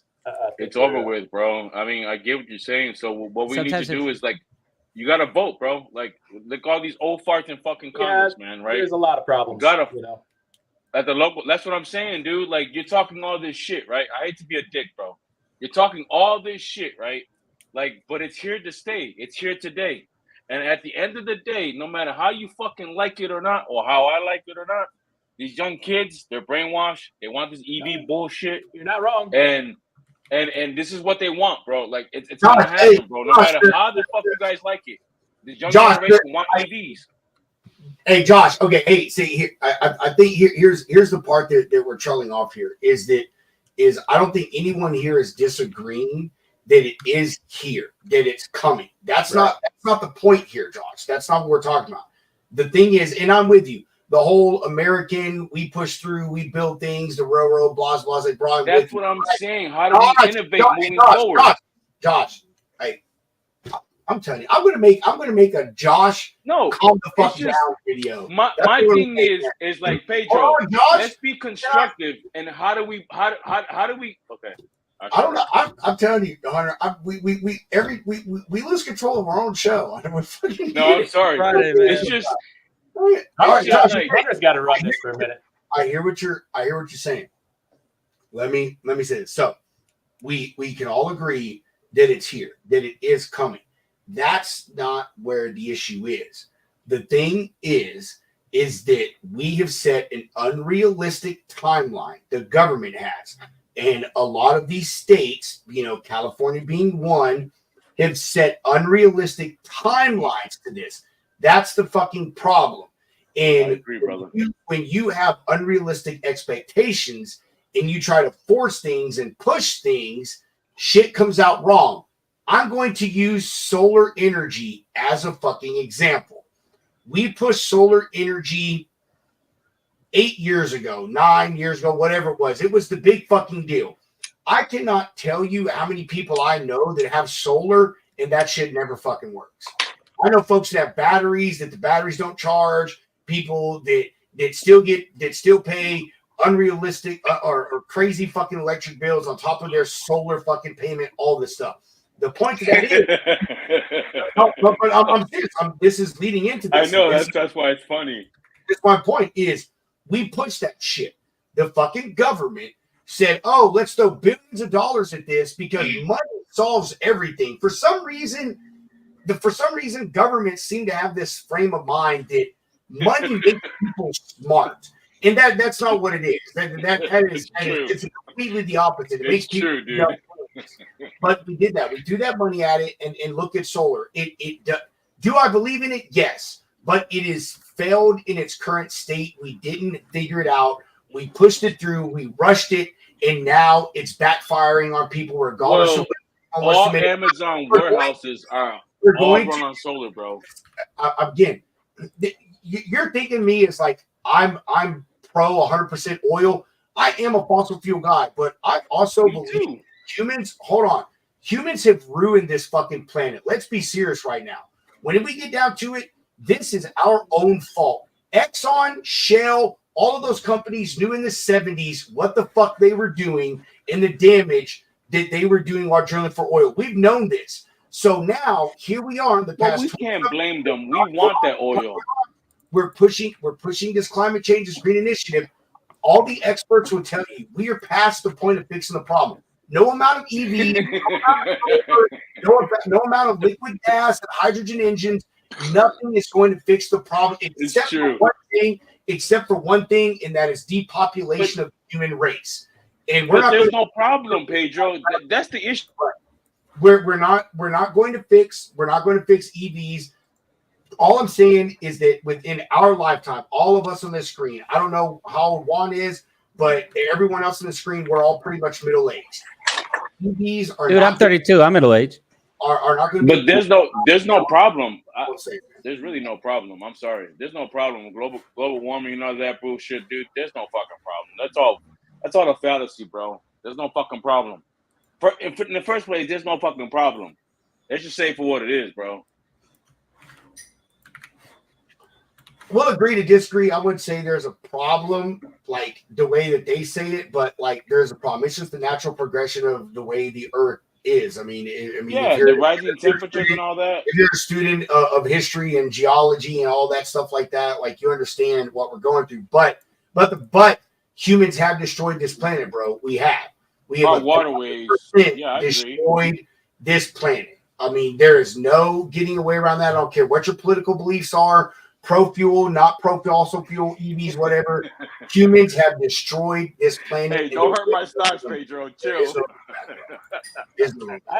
Don't hurt my stocks, Pedro. Stop. I kind of want to hear what. Don't hurt my stocks. I kind of want to hear what Hunter has to say about some things. He's eerily quiet, and that scares me a little bit. Oh, dude, I'm just listening. I think EVs are a joke. You pick. What do you say, John? Hunter picks next topic. How about that? Yeah, I think EVs are a fucking joke. I think they're going to be mass produced. We're not going to have enough fucking infrastructure. California can't even handle the fucking charging stations for cars, much less fucking having full ass 18-wheelers out there. And when I was out there, bro, these Cheeto trucks, man, there's only one. I saw one of them. Every single other one is a fucking Kenworth, bro. So they're not truck. Bro, that's the one they promote. Yeah, I seen it, bro. There's only one of them, bro. What's a Cheeto truck? I like that term, Hunter. The Cheeto truck, baby. But it's a fucking joke. And what Pedro was saying, it hurts the earth worse to create the energy to fucking push this. So it's all a fucking facade. Now, like the Amazon trucks that deliver my packages and shit, that's when I can see EV working. Local stuff, man, like garbage trucks. Last mile, that works. But like over the road, it'll never happen. Yeah, hell no. It'll never fucking happen. I'm sorry, Captain. I'll shut the fuck up. Josh on that bottle. I am, I'm sorry. I'm just playing devil's advocate for the show, man. I'm being honest. Right. But you know, I'm pro diesel. I got diesel stuff, man. Let me stop. Yeah, man. You ain't gonna sell your whole fleet. Get you some of them. Yeah, I was gonna say, fuck that EV bullshit, dude. Fuck all that EV bullshit. I left Amazon at the right time. I'm just gonna keep it that way. Hell yeah. Well, Adam, I asked about the EV stuff, man. What you got to talk about? I'm just starting. They're convenient. Josh is a big fan of Amazon.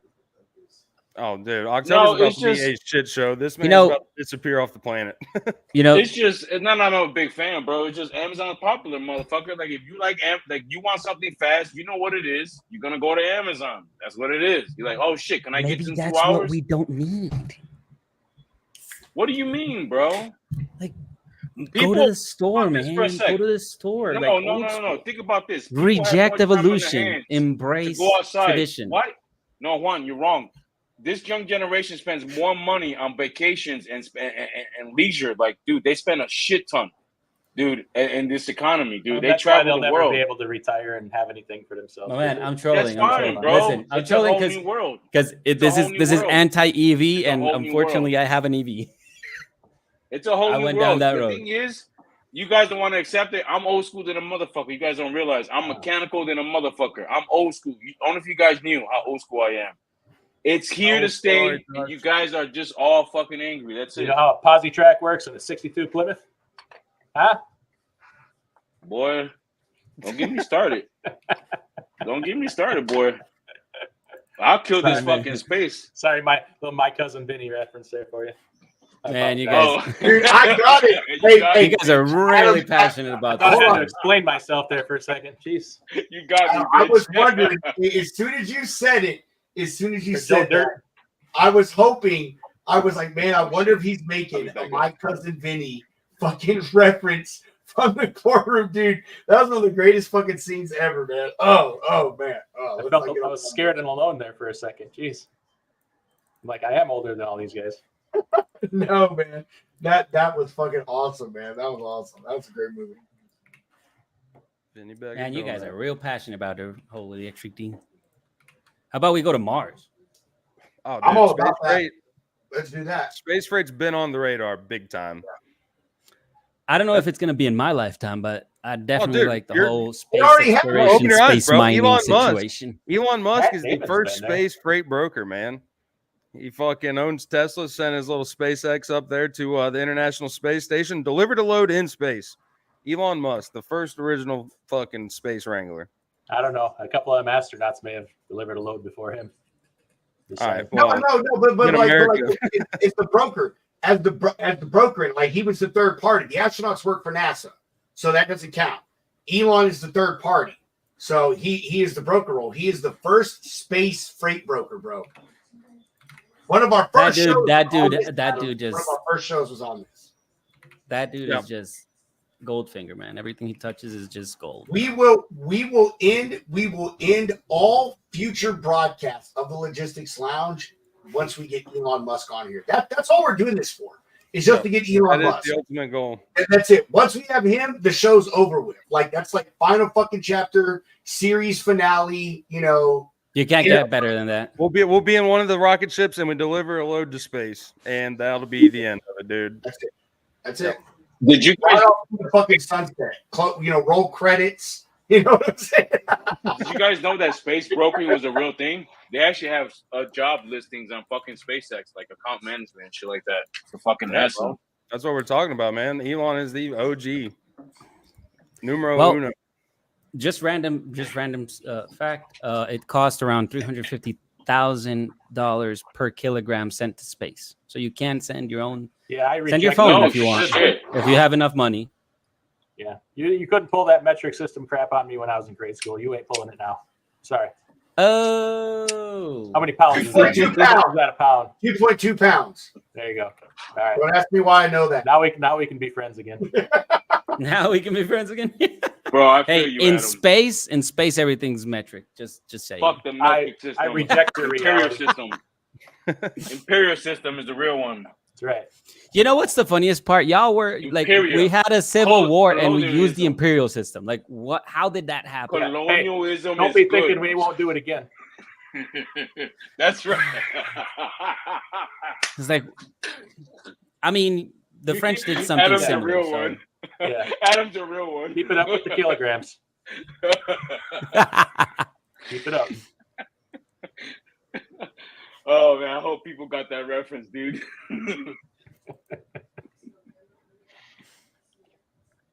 Where am I got lost now. Oh no. Adam, you're a real one, dude. For real. Wow. You're a real one, dude. You're a funny motherfucker, dude.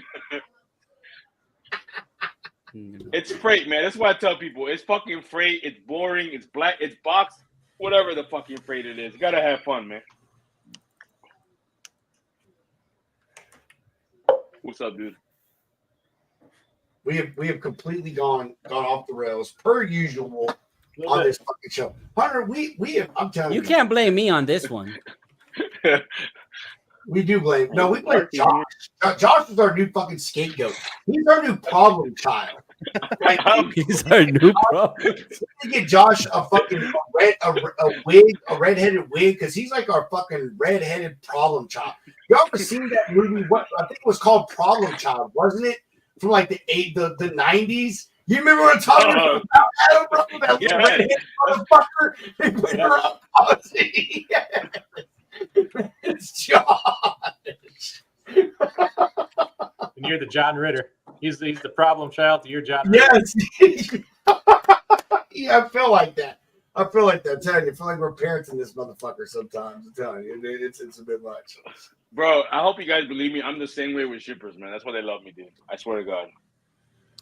I swear to God, I'm the same way, dude. Okay. Dude, you know Eric at fucking Boston Beer? Hunter? That's why he's like, Josh, I can't believe you're doing this. I'm just like, yeah, dog. It's so natural to me, G. I swear to God. He's like, any carriers you send my way, Josh, they're going to have my freight. I was like, all right, my bad, my man. It's just who I am, man. I'm genuine everywhere I go, man. That's just who I am, bro. In the boardroom to fucking, the streets of Chicago, right? Like, I'm just that dude, man. I don't change who I am, man. I wear Walmart clothes, good, like fucking Goodwill clothes. I know where I come from, man. Money don't change me, dude. I'd rather give than anything. Money don't change me, dude. If you're giving, I'm taking. Cash App, $DIY somebody. That's right, Adam. Everybody drop your Cash App. Everybody drop your Cash App. Go start a freight ministry. I'll give you money. ACH, I'm not, I don't care too much. That's right, Adam. Go start a ministry, bro. Adam's like, let me start my 501c right now. Oh hell, I'll pay the taxes on it. Just send that money. I'll pay the tax. Shoot. That's right, G. I'll let you pay that. You can use it as a write-off. Oh, I hate taxes, dude. Let's have that conversation. Fuck the IRS. I officially don't know that man.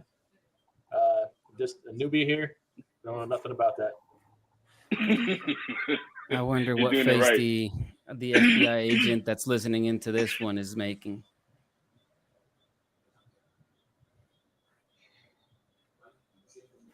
I know, but we're all sending your way, Juan, in your tax haven that is Colombia. I wish it was like, you know how much like taxes here are stupid ridiculous. Dude, Puerto Rico. You think Rico's California is bad? Come to Colombia, bro. Puerto 35%. A tip for everybody in America: Puerto Rico's a tax haven. My next move. Not financial advice. We eat crayons in this podcast. The Addams family. What the fuck? Who am I, dog? Whoever said that. I gotta go outside, man. The lighting's horrible in here, dude. Oh fuck, I gotta pick that up, guys. You and your I told you, man, you're the Puerto Rican Blade. Yeah, I'll be back. I'm gonna go outside. I don't know why it's so horrible in here. I do. Wesley Snipes got shit on you. Yeah, that's how Josh be, bro. Always in that dark room, and then when you always notice he gets that little sliver of sunlight, and he like jolts back real quick.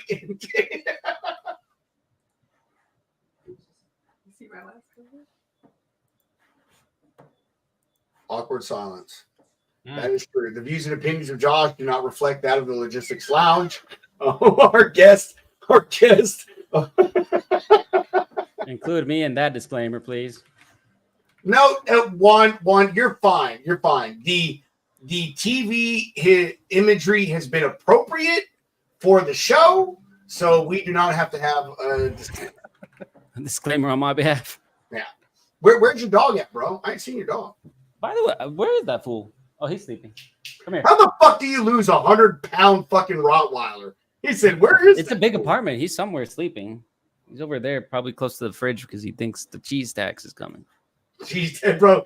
Dude, the cheese tax video. That shit. I have an Instagram account that's like the cheese tax daily, and like I get that video every day, bro. And I laugh at it every day. We don't have a dog anymore. We put our Rottweiler down. I think last year is what it was. But so I'm a huge cheese stick person. I love fucking mozzarella sticks. And so, bro, it was so bad that here I am, a grown ass fucking man. When I'd go get a cheese stick, I would fucking like open the package as quietly as fucking possible, bro. So my dog didn't hear that shit. Because if she did, she'd be in a dead sleep. She'd come running from the other side of the house and want a fucking cheese stick. Bro, that cheese tax is real. That is real business. It is. And cheese tax. It is a real thing. Yeah, no, it doesn't matter how quiet you open it; they'll still hear it. Mine still hear it. Yeah, yeah. My cat distinguish. My cat can distinguish. Hey, Juan, what? Let's see your dogs, bro. I want to see your dogs. Bosco, come here. Come here. Sorry, yo. I didn't mean to take over the show. I swear to God, I'm not. It's Freestyle Friday. I want to see your dog. For the 18th time. Oh, yeah. Oh, Pedro, I'll shut the fuck up. Just tell me. This is the dog. Oh my God. A big boy right here. You're gonna make me want to get one now. That's a. They're good dogs, man. Get one. It's a good idea. They take care of the house. I'm gonna bring my dogs. They're well behaved. Now, there's a question for Josh. Told you my sense of knowledge. Top 3. Open an LLC. No, I'm joking. move to Medellin. Nah, taxes here are savage. Like they really are. Yeah. Personal income 35, corporate 35. God damn. Sales tax 19. Shit. So you get taxed 70% by the time the company money touches your pockets. Fuck. So no shit, that's terrible, dude. You know how much a Toyota, a 4Runner is down here? A Toyota. A Toyota here retails at $60,000 to $65,000. Like if that motherfucker was imported from Europe, they're almost like 50% more expensive on the tag at the dealership here than in the US. It's ridiculous. We had a guy on a few weeks, Adrian Rodriguez. His uncle is the godfather of truck parking. Like, I mean, all of truck parking stems from this guy's business model. But his family they immigrated from Cuba, and he was telling us about someone that they knew over there that had a Mercedes that was like $150,000 in Cuba. That Mercedes in America is like 65 grand. It's fucking crazy. It was nuts, man. Like, holy crap. Hey, you say that you want to live somewhere else, by all means, go find somewhere cheaper and better. That's all I'm saying. It's all fun and games until you get taxed by the socialists. Because nobody is more tax positive than a socialist, because they didn't. Like, that's right. They haven't done shit to earn value or to earn themselves, so they take it from other people. That's what they do, man. That's the bottom line. They can go fuck themselves. I'm with you on that one. Fuck you. That's right. Fuck socialism, dude. Oh Lord, we have gone off those. Okay, hey, we are going to have to wind this down here because I'm fucking hungry, bro. I've drank. Bro, eat live on the show. Eat live. Have you shown them the video I sent you? Order me food, bro. She won't order me food. I'm trying to force her, but she won't. And I'm stuck on the show, so I can't go. You want me to order you food, bro? I'm gonna. Listen, Josh, hit me up on LinkedIn. I'm gonna send you Pedro's video. I found Pedro on Instagram. Pedro, send me what you want, bro. I'm telling you. I don't know what I want right now. Show the video, Pedro. Uber Show the video, Let's Pedro. go, Pedro. Live on the show. I'm gonna order you Uber Eats. Let's go, Pedro. Let's go. Live on the show. What do you want, bro? You see that? You see, like, you're fucking starving my ass. I know, that's right. Josh is buying. Josh, said, I sent my cash app, Josh. Hey, Pedro, send Catherine my fucking phone number. Oh my God. Live on the show. Adam, you see what Adam is doing right now? He's writing, "Never come on Logistics Lounge again." No. Oh man. Adam, you got any? What plans you got this weekend, man? Oh my God. We're working all week. We work on equipment and stuff. Got a lot of fixing to do. Do a couple interviews for applicants and just all kinds of stuff. We don't take no days off. Hashtag no days.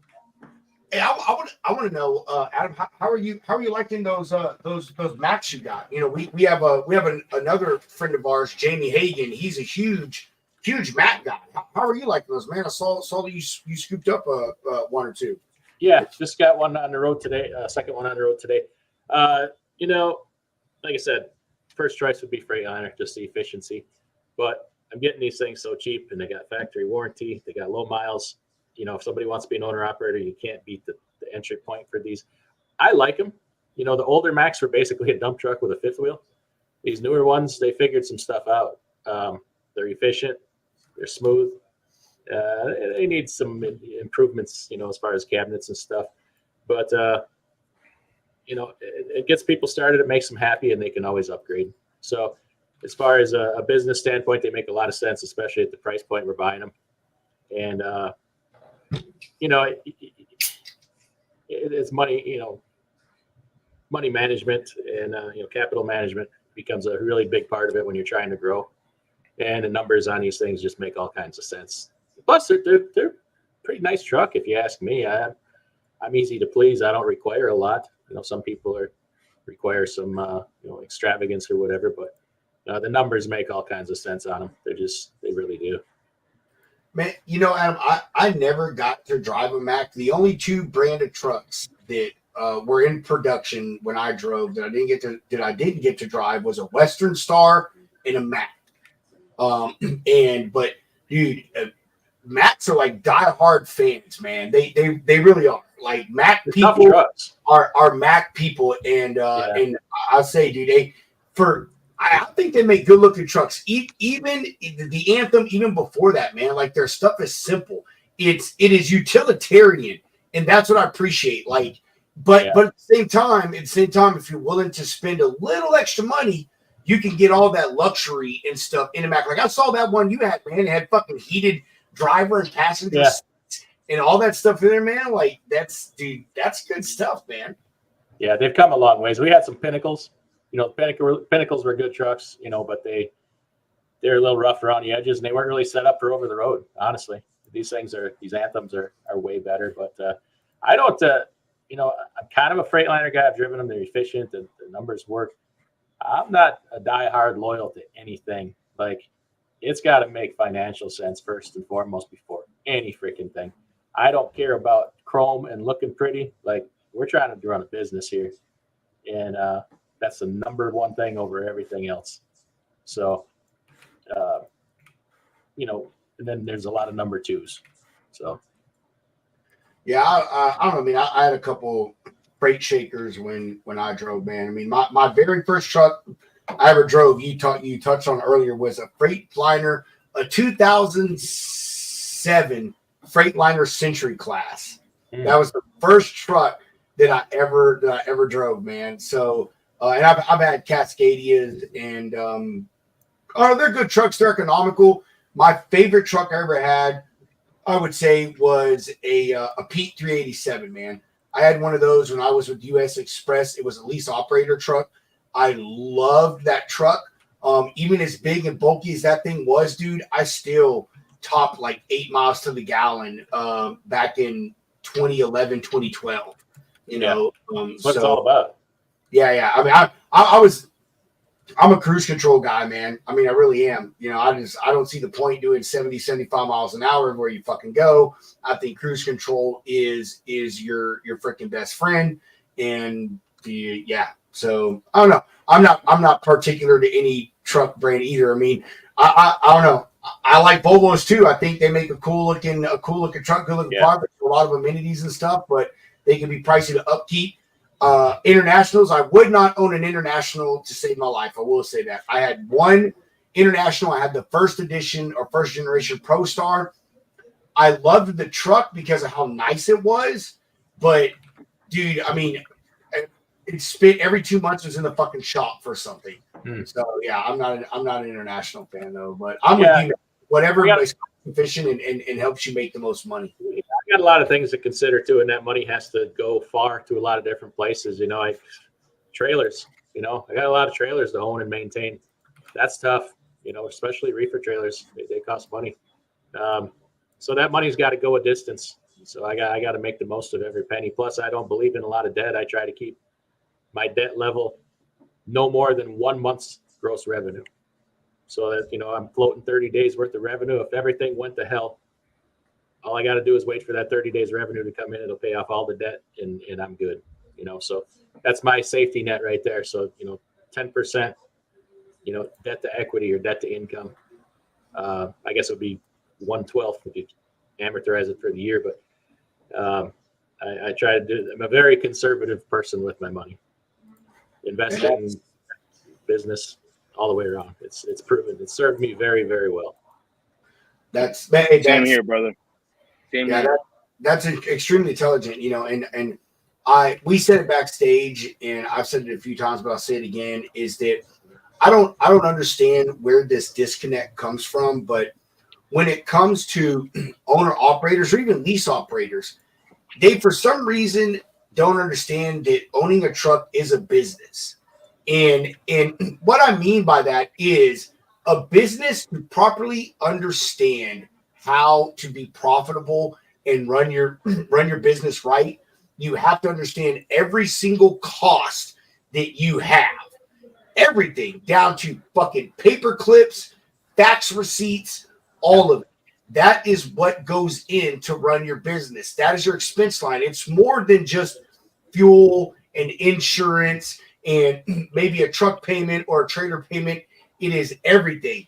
And for some reason, it seems that a lot of owner operators, fleet operators, whatever, they look at the short term. And I said this as well backstage. And again, I say it all the time. They're fucking transactional. They look at the big dollar amount. They're like, oh, the load pays $5,000. Well, that's great, but it's $1.95 a mile, and it costs you $2.15 to run your truck. So who gives a shit that is paying $5,000? You're still losing 20 cents per mile to run this fucking freight. Yeah.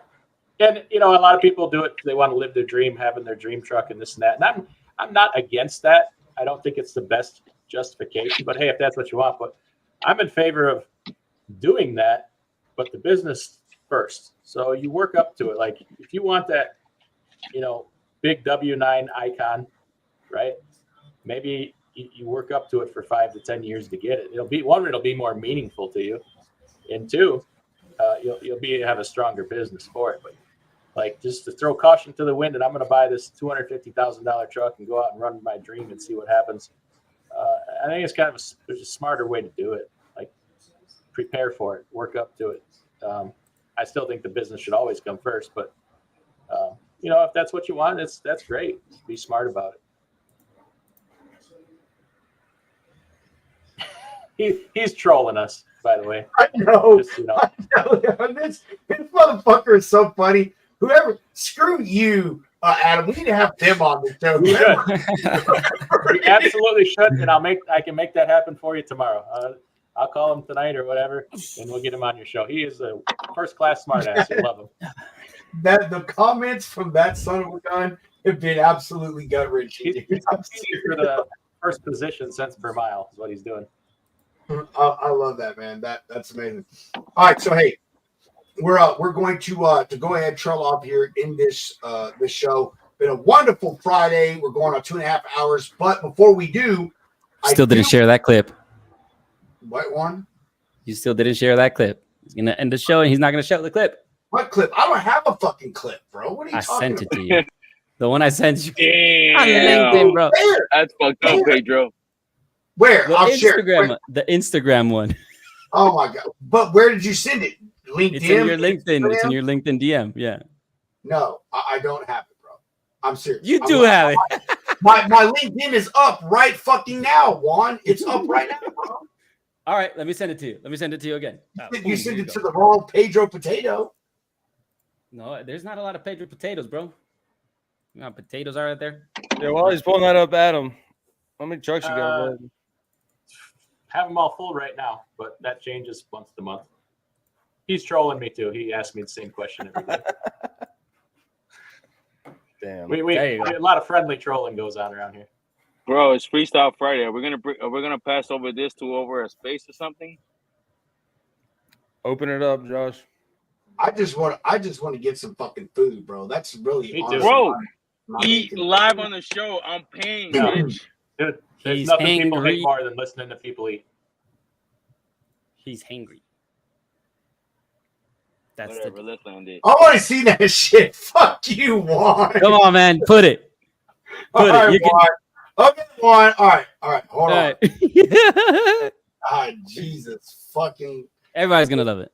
Yeah. Best contribution of the week. Not everybody's gonna love it. This shit is so. You said this Josh, I purposely fucking ignored you when I saw this shit too. Hey, purposely fucking ignored you when I saw this. Does anyone hunt on this space, deer and shit? I would like to go for it, bro. Haven't done Hunter, that. You hunting this season? Hunter? Nice. Probably not. Hunter, are you hunting? Probably not.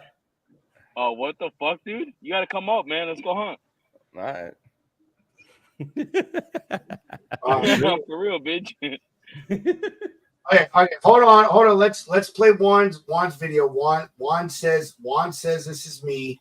So I found him as a youngling. We're gonna play Juan's video. I can't make it any bigger, Juan. This is all I can do. Tell me that's not him. Let's play Juan's video. Fuck it, man.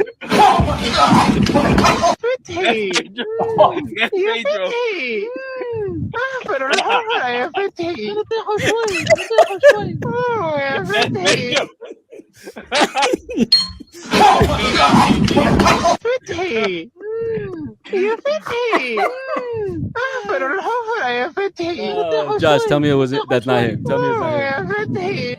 Yes. That's a good one. Oh, man. Oh. With that, we can wrap a great show.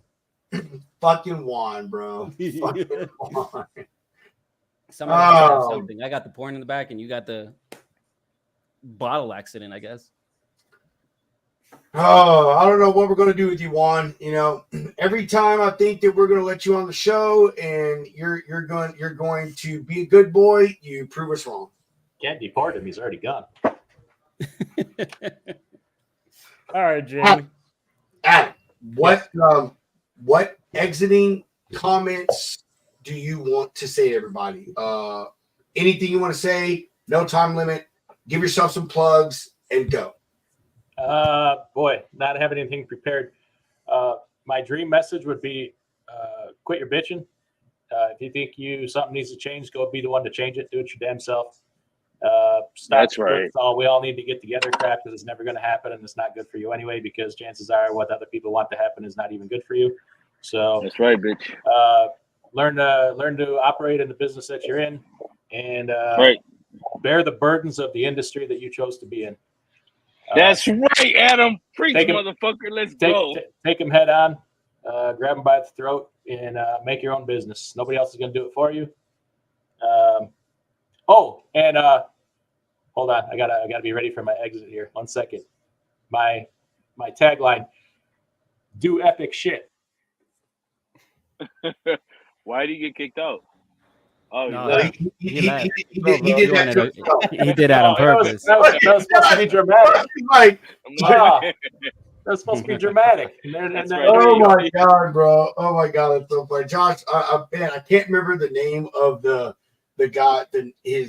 I can't remember the name of the guy, but he's a ventriloquist. But he has the peanut doll, and he goes, Jeff Dunham. There it goes. Yeah. There it goes. right over. Dunham is funny as fuck. Dunham is hilarious. I have a hoodie in my merch store that says "Do epic shit," so go buy one. Fuck yeah! Well, hey, where can everybody find you? DIY Semi on YouTube. Same thing on LinkedIn and Facebook. Hey, Adam, get on Twitter, man. I think a lot of people need to hear you, man. Oh no, that's not a good idea. That's no, bro. It's a good idea. Trust me. Good idea. It's not good for anybody. Facebook, bro, trust me. No. You don't understand. No, you don't understand. You don't know me, Adam. You don't know me. You don't know Hunter. You don't know Pedro. You don't know. I don't know. Juan doesn't really go on Twitter, but bro, get on there, bro. I actually do have a Twitter. I'm very politically outspoken on it, but I'm usually politically outspoken about the shit that's going down here. Word, Juan, you gotta follow me, dog. Juan. Oh, what's your app, bro? Carrier Whisper. Okay. Carrier Whisper. But yet he never whispers. It's an oxymoron. You're not lying, bitch. I yell at them motherfuckers, dude. That's the truth. It is an oxymoron. Juan. What about you, my brother? Any exiting comments, questions, concerns, updates? Want to give yourself some plugs? Nah, man. I'm here doing a migration on the same time as I'm having fun with you guys. As usual, it's fun to be on the show and get some shits and giggles for wrap up the week. No plugs today. Everybody knows who I am. If they know where to find, that's the name. Right there on the thing. That's enough. Right. If you need all your freight forwarding needs or whatever the fuck Juan does, I forgot. If you want to automate, contact me. That's what I do. Oh shit! No way, Juan. I didn't know that. Yeah, and I have an EV, but let's not get Pedro triggered again. Don't you worry. I've already got the cartels out on a hit for your EV. I've got your license. Yo, you drive an EV for real? Yeah, I have the small Beamer i3 one. What Soccer mom one. That's the one I got. You're a pussy, bro. I know, bro. Hey, but to compensate, I do drive around Medellin saying, I have a small car because I have a big pee-pee. I have a small car. I do drive around saying that to myself. To compensate, I also have a Chevy Blazer, and that's a dragger by itself. So. A what Blazer? One? A Chevy Blazer, baby. A Chevy? It's not the actor, motherfucker. It's not an actor. It's Chevy, not Chevy. We're not talking about. And what year is that Blazer? 23. It's one of the RS ones. Oh, fuck you, man. Yeah, it goes vroom vroom and it spends a lot of gas, so I compensate. It's all about the yin and yang, Pedro. I thought it was the early generation. I'm just I wish. Shit. I wish I could get a mechanical, like a stick shift. You can't even buy a stick shift nowadays. They just don't sell them. That's true. Not true. I wanted that's not true. An MX-5. I wanted an MX-5 and I wanted it a stick shift, and I couldn't even get it by asking. It was like, I want the stick shift. No, we don't import that. I was like, okay.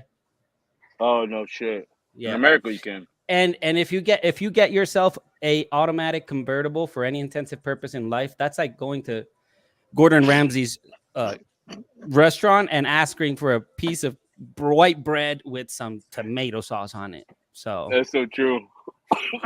And they don't even have water for it. So yeah, although we enjoy Juan's global stories here, the difference between American and the Colombian auto industry, Mr. Juan. Josh, what about you? You've talked most of the fucking show. I don't even know why I'm giving you this time. But I do not know. You're setting yourself up for failure, man. No. Everybody have a safe and good weekend. There's freight everywhere. And if anyone tells you that you're too good for the freight, go tell them to go fuck themselves. That's all. Hell yeah. I'm sorry. Josh answer for everything. Sir, would you like a receipt? Go fuck yourself. Sir, would you like fries with that? Go fuck yourself. Hey, literally, the guy at the store, he told me I want a receipt. I said, go fuck yourself. I swear to God, I did. Why? Josh. Bro, because we're 2024. Why am I getting fucking paper receipts, dude? Like, straight up. Hey, excuse me, sir. Have you heard about the good word of the Lord Jesus Christ? Go fuck yourself. No. Not when it comes to the good Lord, bro. No, not when it comes to the good Lord. That's Josh says for everything. Josh says for everything. 100. Almost. When the collection plate goes around, I say, go fuck yourself. I'm sorry. No, I'm playing. Man, now you know what to expect when you do business with Josh. Yep, that was a Freestyle Friday. Everybody have a safe weekend. We'll see y'all next week. That's right. We're going to do this final sponsor break, and then we will we'll get out of this place. Shoreline Capital, everybody.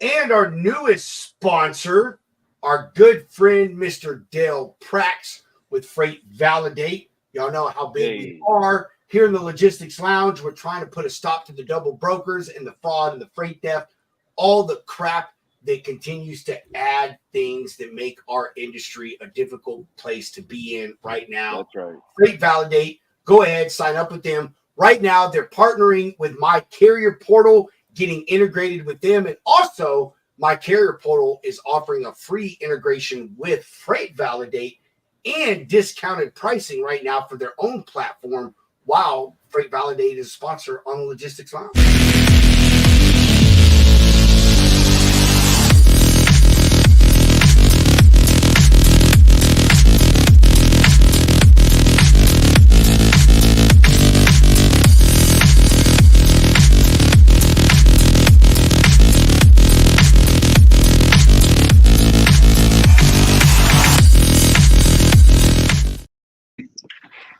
All right. Are we on live? No, we're not on live. We'll be on live in about 10 seconds. With that, as I always say, chunk them deuces. Mr. Howe, roll that beautiful blue footage.